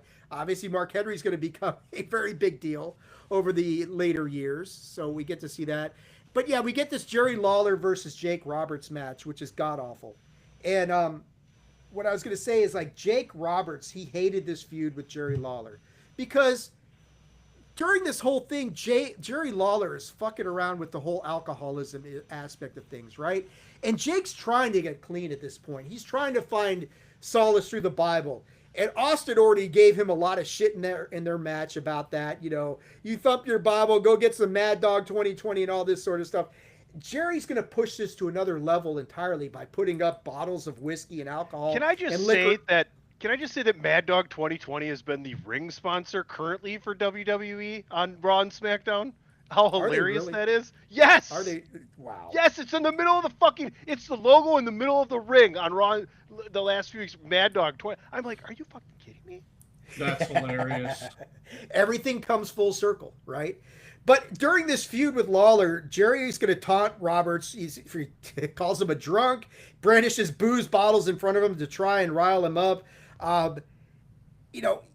Jake has said, and I know, Tony, you've interviewed Jake in the past, and I know Jake has said under interviews that he just thought all this shit was unnecessary. Like, he just thought you didn't have to go there with this whole thing, that sort of thing. It was very awkward for them to do that sort of stuff, and it didn't sit well with Jake at all. And I don't blame him for that. I mean, it's it's very insensitive to do that to somebody who's trying to get over this whole alcoholism sort of aspect of things. But as far as this match goes, what were you saying now, JR? You got JR and Jerry Lawler in the same arena at the same time, just not doing the right thing, right, Tony? Yeah, about 1,000,000%. Hey, we could have. This card would have been so much better if you went over to the announce table and the guy who stood in between Mr. Perfect and JR would have just sat his ass in the back and shut the fuck up, right? Like, Perfect's awesome color. We're getting there. Vince just still has to convince JR to put the hat on, right? That's what happens. He needs two guys with hats at commentary for him to be able to leave, right? And that's what happens. But yeah, Jake is more intellectual than that, right? Like, there's a big difference between if he didn't really want Jerry to do this and Jerry's like, well, I'm just gonna do whatever the fuck I want because Vince says I can. There's a big difference between that and when Chris Jericho went after CM Punk and they were making money mutually doing that kind of storyline, right? Remember when Jericho was, talking about his dad being a drunk and everything? Yeah. Right. So I think there's a big difference between cooperation and just cheap kind heat. of trying to This was a stick cheap heat match. Stick It really it to was. somebody, Yeah. Well, let's talk about the cheap heat because we're in Cleveland. Remember, we are in Cleveland for this match. Jerry Lawler comes out with a Baltimore fucking Ravens jersey on. Ray Cash would love it. The people in Cleveland, not so much. And on top of that, Jerry Lawler comes out with 2 bottles of Jim Beam for Jake. So it's just like, we've graduated from Mad Dog to Jim Beam. Jim Beam's nasty. Harvey Wimpleman. Yeah. Harvey Wimpleman has graduated from being Sid's manager at WrestleMania 8 to a fucking referee. When did we get Harvey Wimpleman as referee? But The match is just absolute nonsense. That's all you can say about it. Jake dominates, sets up Lawler for the DDT, but Lawler's going to grab Harvey Wippleman and pulls him into Jake to break this up. Lawler then goes outside the ring, grabs a bottle of Jim Beam. He is going to jam the end of the bottle into Jake's throat. And then he falls on Jake and gets the pin. So not only do we get all this bullshit, Lawler gets the pinfall victory over Jake the Snake Roberts. Lawler then humiliates Jake by pouring whiskey into the mouth of a recovering alcoholic. And this nonsense continues until Mark Henry finally gets sick of this shit, intervenes and puts an end to it. This is so bad. It's beyond bad. It's just, I mean, the whole angle leading into it was horrible. The match itself, like, what the fuck are we thinking here, guys? DJ, I go to you first. This is like beyond 1995 cringy shit for WWF at this point in time. This is just everything that's wrong wrapped into one shit match. And you just encapsulated everything that I was thinking with that last statement. It really was. It was unnecessary. Neither one of these guys. Lawler was an asshole of a character on TV without the added insensitivity of the angle. Like, you could have just had Jake the Snake versus Jerry Lawler. There would have been enough collective heat because Jake, again, was at one point in his career the second biggest babyface in WWF. So you could have had these two do a match, have enough heat and enough juice behind it for the crowd to enjoy it, because the work in the match, just the work, strip everything else away, the work in the match was really good. And those two were capable of having a believable fight.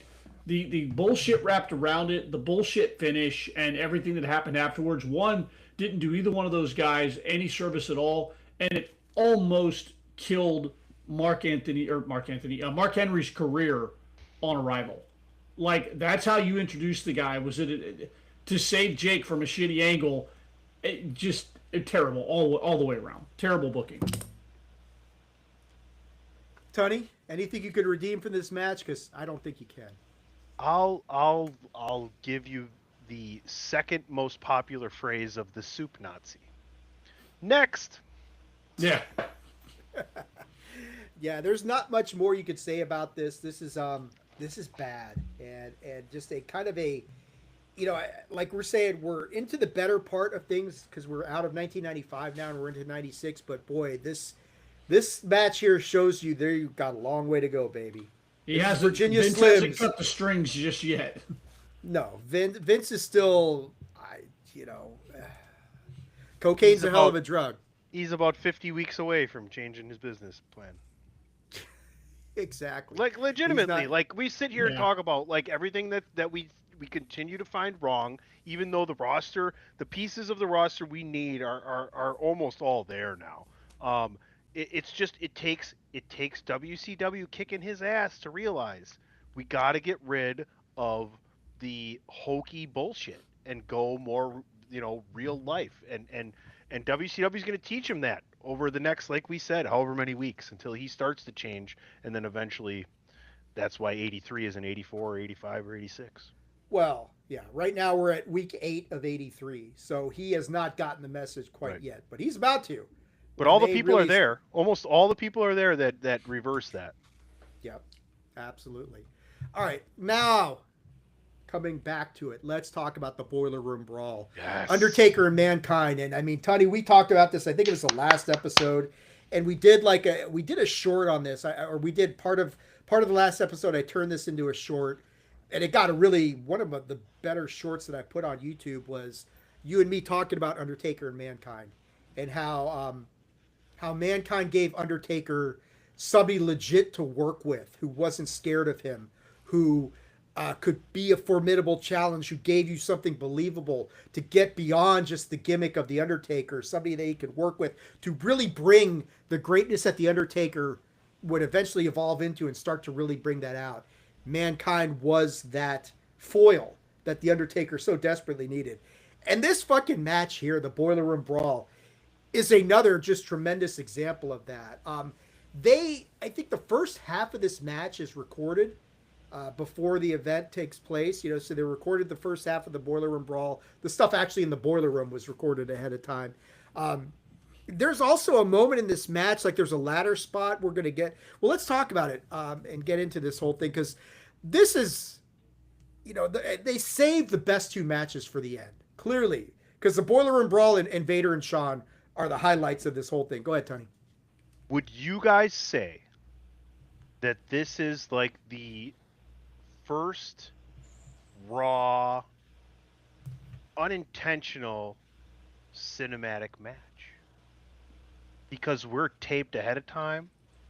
We basically, I think what's live is when Undertaker comes through that hallway to get into the locker room. Everything before that is taped, right? Yes. And so how many they could have done other takes and shit like that, but like, man, I just remember this, and I can't wait to get into like the intricacies of it. But man, this was awesome back in the day. I was blown away. Deej, what do you think? Tony makes a good point. Is this the first cinematic match that we get in WWE? I watched this again for the first time since I watched it the first time about a week ago, and my initial first thought was exactly that. I was like, this may very well be the first ever cinematic. Like, literally, that was my first thought. I'm like, this was the first ever cinematic match. And yeah, so Tony, you're absolutely hitting a home run there.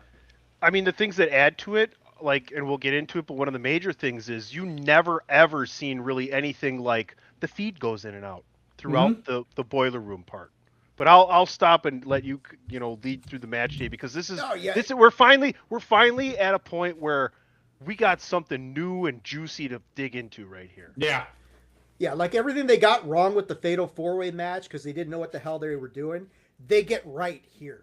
And I mean, you don't get. I mean, how many have we had another Boiler Room Brawl since this one? Maybe a couple. Yeah, I think there's Mick's undefeated in Boiler Room Brawls, so there's more than one. I think there's two. Him and Undertaker do at least two. I think he had one with somebody else. But like, I don't know. I don't really talk about it much, but Mick Foley is my favorite wrestler of all time. I have read all of his books, like, so Nice. like I like know, and he legitimately wrote those, so you get his thoughts on all of this stuff. So yeah, man, let's jump into it, man. I'm so excited. Like, I've been waiting since fucking 1985 with 6 of WrestleMania and all the rest of 11 years, Tony. 11 fucking years go. season-wise. 11 years, 11 long sake, years. man. It's like Tony Mania here. 11 long Dumbass years. fucking pay-per-views and matches we had to talk about. Oh, it hasn't all been bad. Come on now. You know what I other than I've enjoyed the shit out of it. Yeah, this is literally an epic brawl in a boiler room. It's a boiler room brawl, but it is a brawl in a boiler room with two legends using basically anything that's not nailed down to beat the holy shit out of each other. That's the best way you can describe this thing.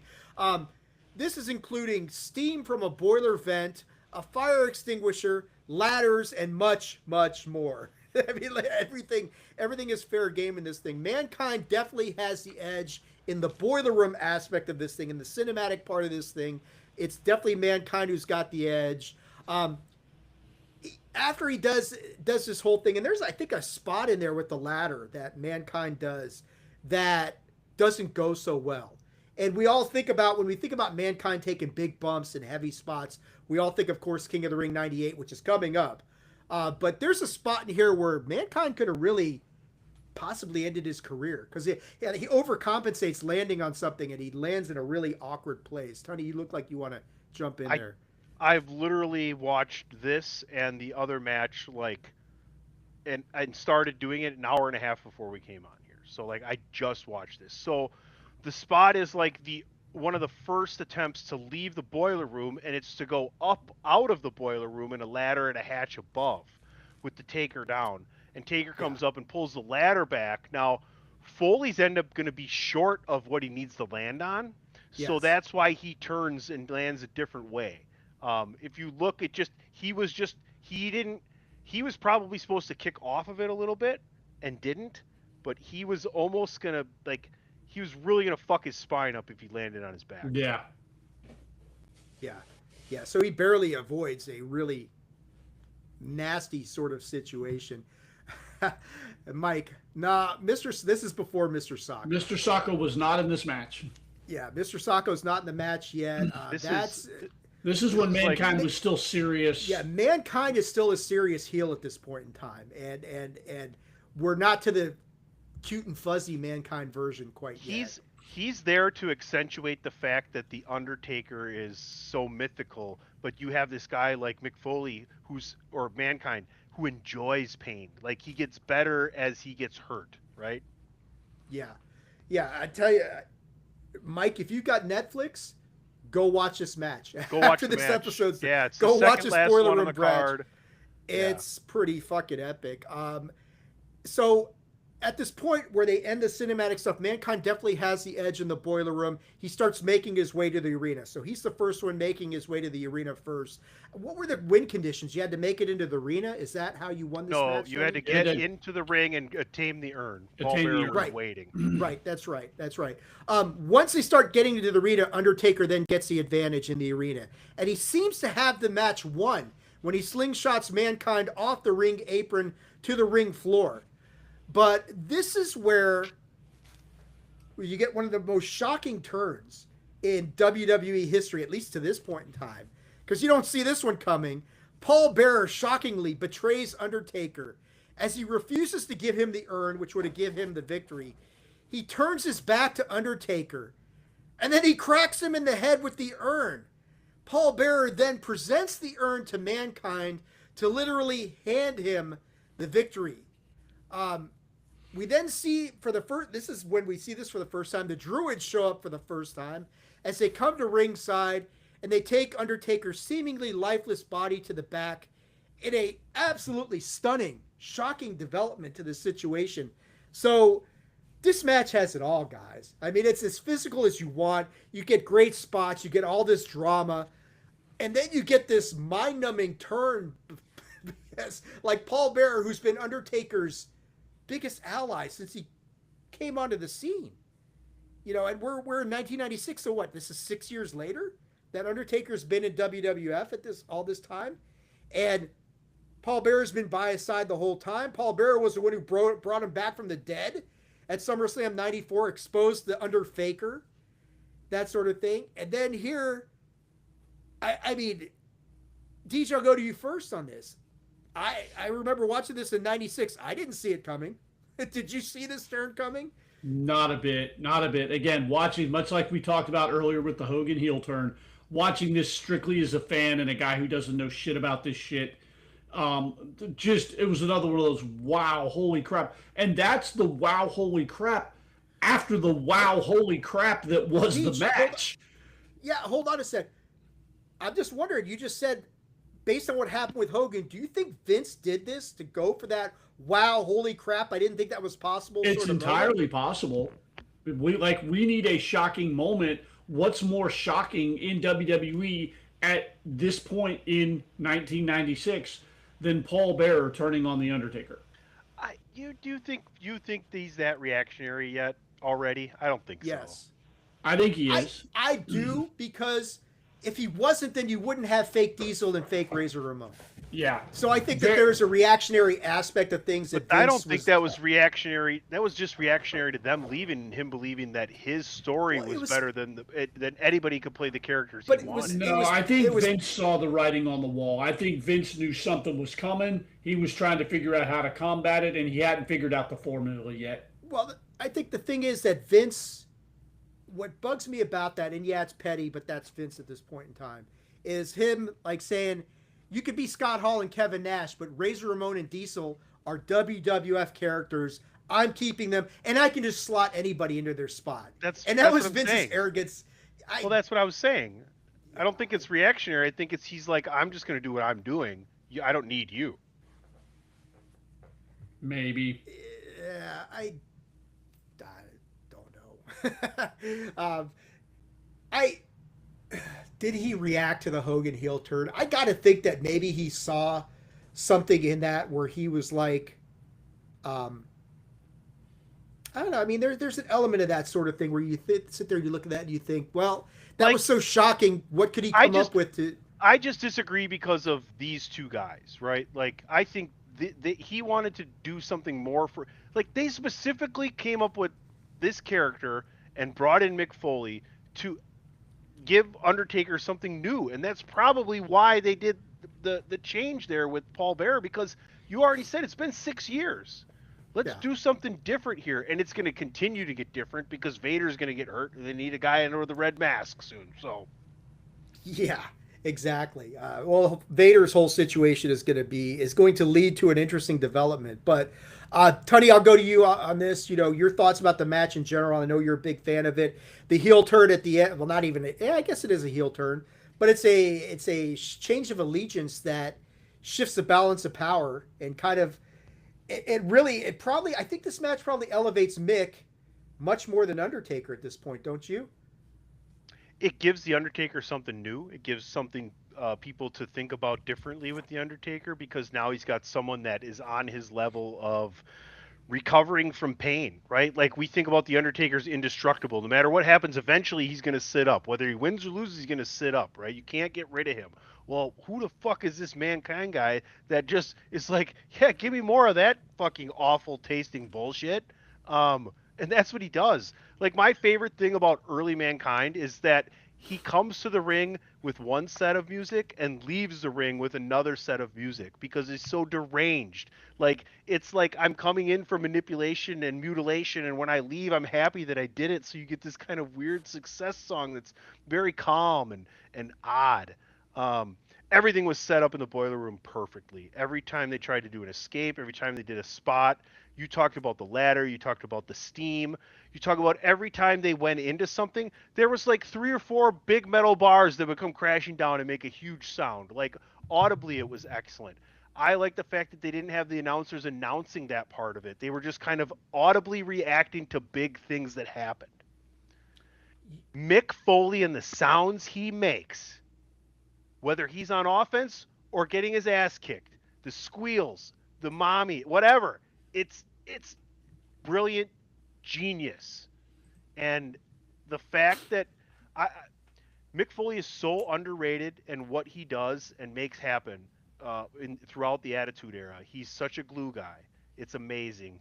And I know the Undertaker. I think it's his greatest rival ever. Yeah, like what Mike's saying about the American Badass. We'll You get know, into that in Undertaker's- future episodes. Yeah, we're going to get into that in future episodes, and how Undertaker's whole kind of persona shifts with the tide, that sort of thing. But Tony, you brought up something, a good point about Undertaker just kind of like not feeling pain, sitting up and doing all that. This match is important because it interjects and introduces a different kind of pain to Undertaker, emotional pain. The betrayal, the Paul Bearer betraying him, and the emotional upheaval that he has to deal with from this situation, which is going to become we're not done with Undertaker and Mankind Oh God, by a long shot.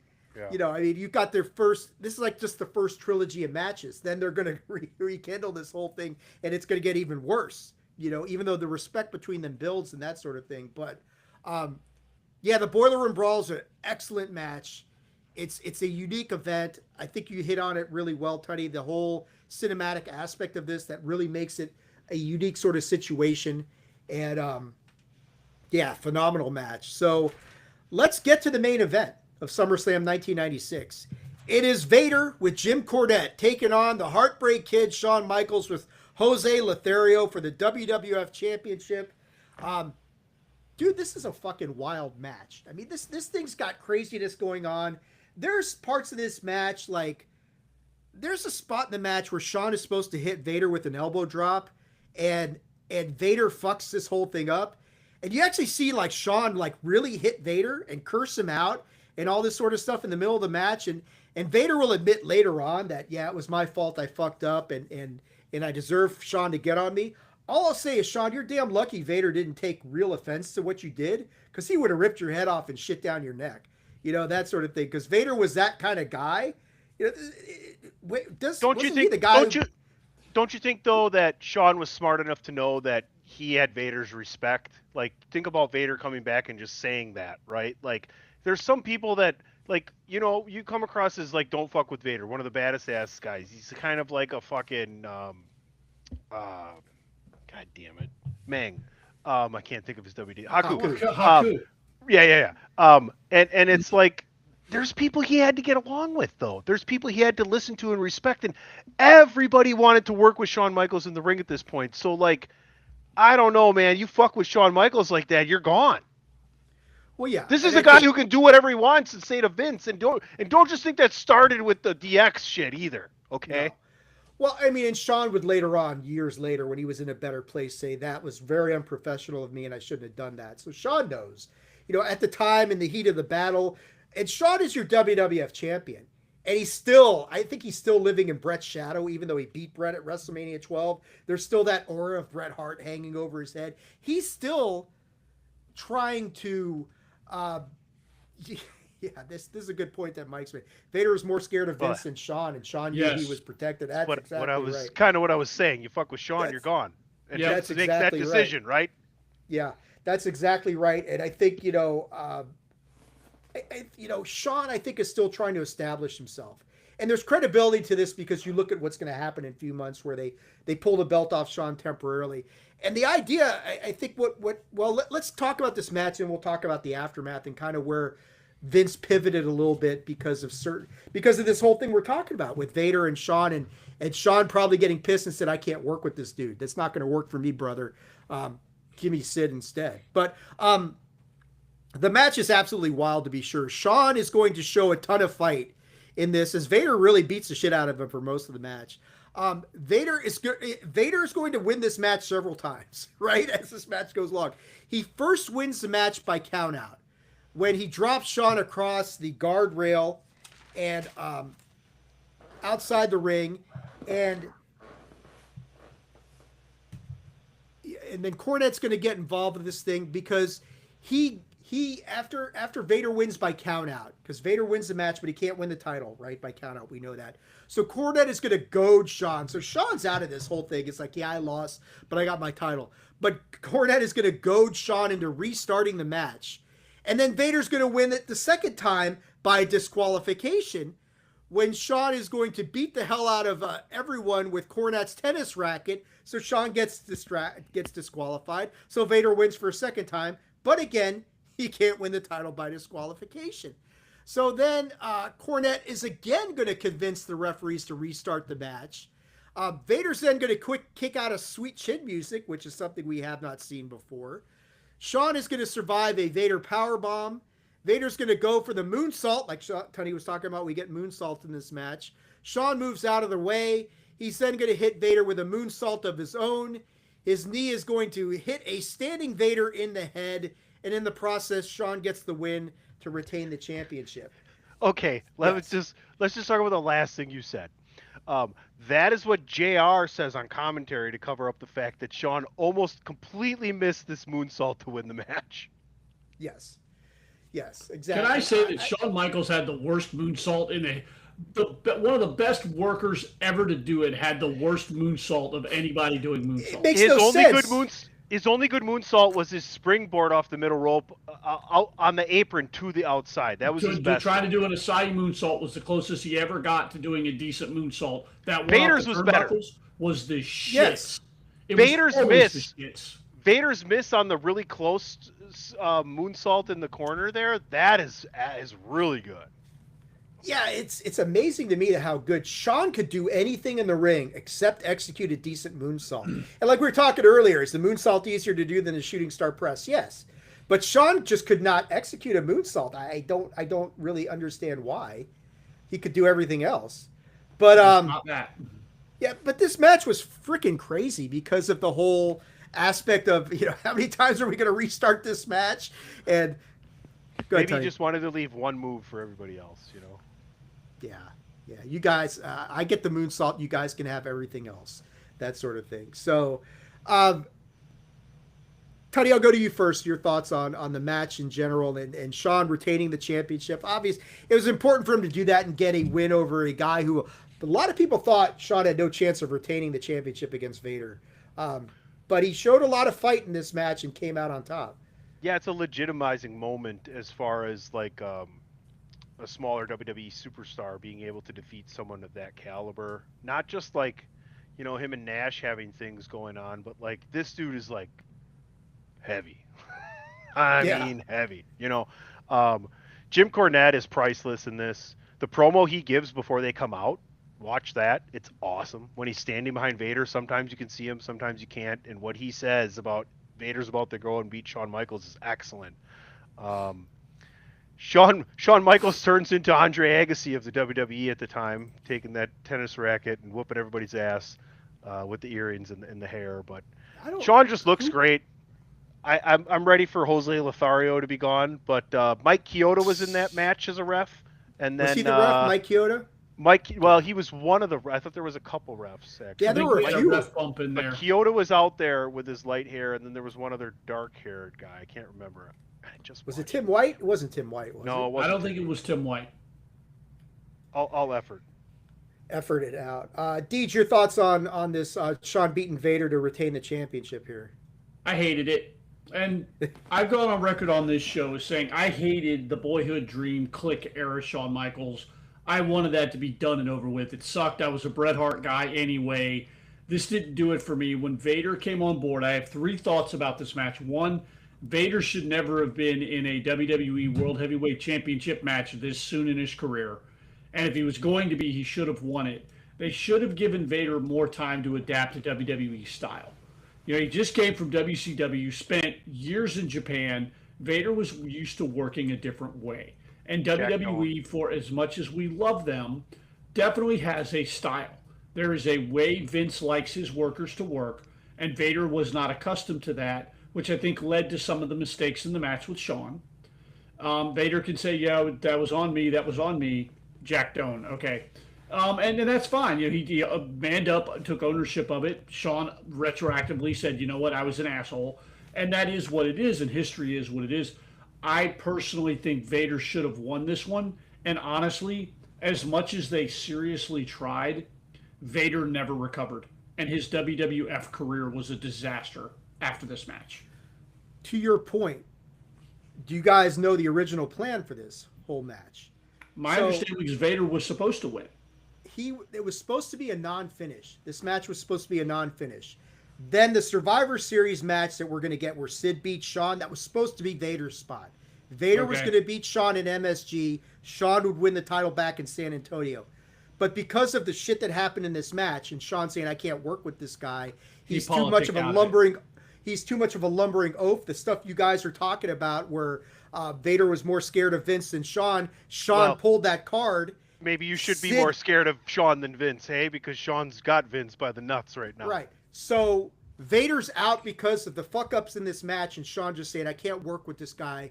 Let's put Sid in there. So Sid is going to be the guy who dethrones Shawn, as we're going to talk about in the next episode of Big Five. But honestly, man, it's the next episode, the next installment of the Big Five that we're going to do.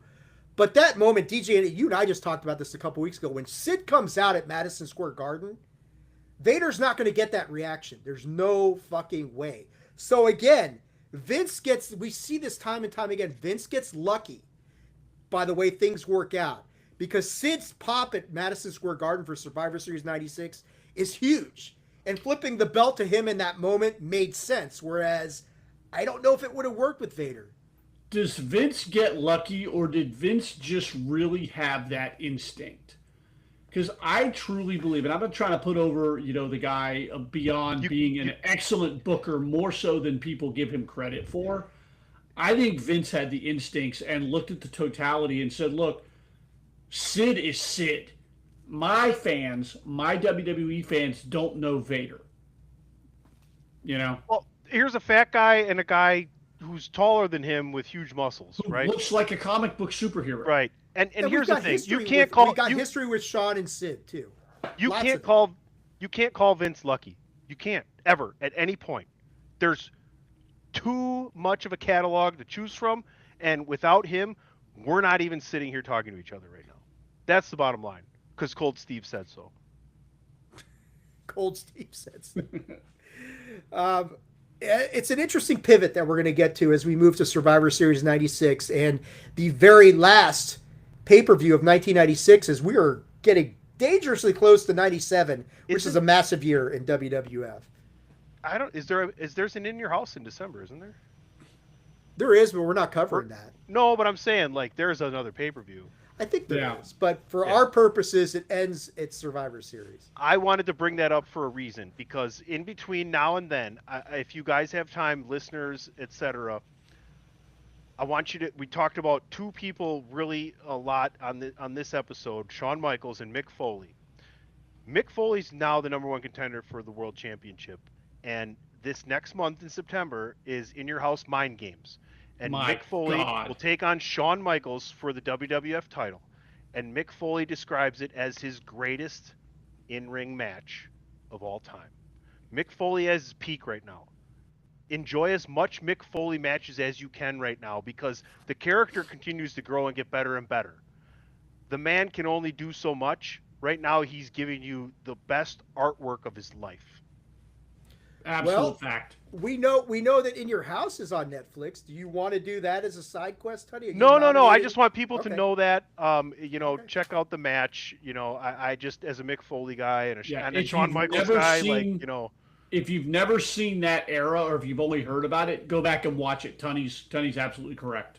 Well, it's like Tunney said, it's another legitimizing match for Shawn Michaels, especially heading into his match with Sid at Survivor Series. But kids, that's going to do it for SummerSlam 1996. But as we always do before we cut out of here, it's score time. Tunney's already looking up what cage match gave SummerSlam. I got it. What do we got Yep. here? What do we got? What do you guys think they gave it? Let's play that game. Let you guys guess. We never do that. Probably. Let's get here. Let's do this. You guys do 6. this. We'll start with Dave. What do you think Cage Match rated it, and what do you think was their highest rated match? The cage match probably gave it a 6, and the Boiler Room Brawl should be the highest rated match. DJ? 6.5 from Cage Match, and again, the Boiler Room Brawl. 5.5 from Cage Match. Oof. Ooh. Third highest rated match was Owen and Savio, 5.58. Second highest rated was 6.9 Boiler Room, and the world title match got a 7.46. Fuck Wow. those guys. They're off. This is just the people that are logged in users that vote. So like 236 votes on the world title match, 134 votes on the Boiler Room match, 82 votes on the Owen match. This is why I don't put any stock in Yeah. Cage Match. No. It's a user thing. There's no one person. No, doing I it. got And you. I understand what it's you're a- doing. It's a great reference point, grain of salt. It's just a good thing to do along with Wikipedia if you're going It to really is, but research. too many efforts. people lean on Cage Match. Oh no, I get what you're saying. I agree with what you're trying to say, and I'm just trying Right. to say use it as this type of tool, The not tool that like we're using it here, absolutely. not to tell you how good or bad things were. Gotcha. I will I'll give you my score first. What I gave SummerSlam 96. I gave it a 7.25 out of 10. I thought there's lots of good stuff here, including Davey Boy and Sid, one of the most shocking betrayals ever. Some really good undercard matches. Obviously, the Boiler Room Brawl. Main event I thought was pretty good. The Lawler versus Roberts kind of shit really drug this down a little bit. But overall, I thought it was a really good show for SummerSlam. Now, you wouldn't know it by the number of buys it got because I think this is like the lowest. How many? This one did horrible. It had the lowest 0.58. buys of any. 0.58. Dude, the lowest buys of any SummerSlam pre-WWE network. That's bad. That's abysmal. That is abysmal. DJ, what would you give SummerSlam 96 on a scale of 1 to 10? Dave, you and I are right in the same wheelhouse, 7.25. The Fatal 4-Way Tag match dragged this down, and the Lawler and Jake the Snake match didn't help. But those two matches there kept it from getting like a 7.75, maybe even an 8, because the Boiler Room Brawl match just elevates the whole thing. And for all the little things and the fact that it was overbooked all the shit, the main event was really good. Tunney, you're the East German judge as always. Here's my. communism. Let me. Oh, he's prefacing it, which means he's going to shit all over it. I know I'm so much a capitalist, though. Fuck you.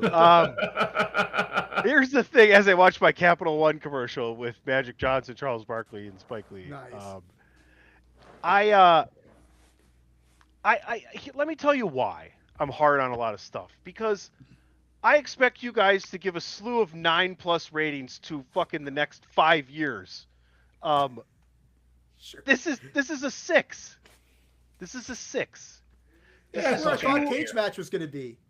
This has 2 matches to end the show. One is like a 9.5 and the other one is like a 7 because there's some weird shit, right? Everything else kind of sucked except for Owen Hart. Dude, you guys, you gotta deduct some points for that fucking fatal 4-way elimination match in the dumbass I fucking rule. did. That's a whole point off from the dumb fucking rule. Period. Oh, The rule, point? fuck you. You get rid of that rule, this might be a 7. But Nah, it's a Henry 6. Godwin was awesome. You get the It's fuck a out of 6. here with that. Yeah, well, every time I look at that match, I think of Naked Midian, so fuck you. Naked Midian. God. Oh man. I don't think we can end it on a better note than that, guys. I've been waiting to but drop that one all night. That is awesome. But that's going to Naked do it Midian. for that is going to do it Sonny, for this have another episode. Steve Housen. I'll have as many as I like, brother. You Um, are drunk. Cursed. You are drunk and cursed. That's going to do it for this edition of the Big Five Project. Guys, it's good to be back. I've been waiting, we're a little bit late getting back to the Big Five Project here in 2026, but we're back now. We're going to see if we can get this thing more regular. As we mentioned, next Until installment of the June. Big Five Project. What's that? Until June rolls around. And the dragons come back. Oh God, we're Well, gonna yeah, be busy.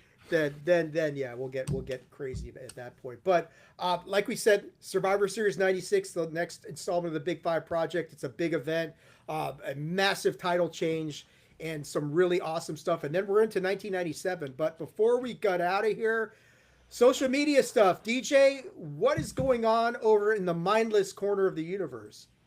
You can catch myself, Rob, and Jason, part of the Mindless Wrestling Podcast, every weekend on the Chairshot Radio Network. I also have my own solo podcast, 30 Mindless Minutes, doing a lot of cool stuff there, interviewing my friends, different people, talking about different slices of life, learning some things, telling some stories, having a good time there. You can find me on the app formerly known as Twitter at the Mindless Pod. Tony, what's going No, on tomorrow- Tomorrow morning, check out Mindless Wrestling Podcast, and then Sunday morning, check out a 2-part for 30 Mindless Minutes where DJ and Ray Cash get together and talk about some things. That'll happen on the next consecutive Sundays, so we'll put that all together for you. Check that out. DJ's taken over the weekends for us, and it's just been amazing content, so make sure you're checking all that out. We truly appreciate it. We call it the Bearded Weekends. Beers and beards on the weekends. Let's Beers go. and beers. There you go. Follow me at PC Tunney. Make sure you're checking out the Chairshot.com, Chairshot Radio Network, AttitudeOfAggression.com, Dave's YouTube channel, you guys. You got to be there. You're here right now. If you're listening, go there and watch some stuff.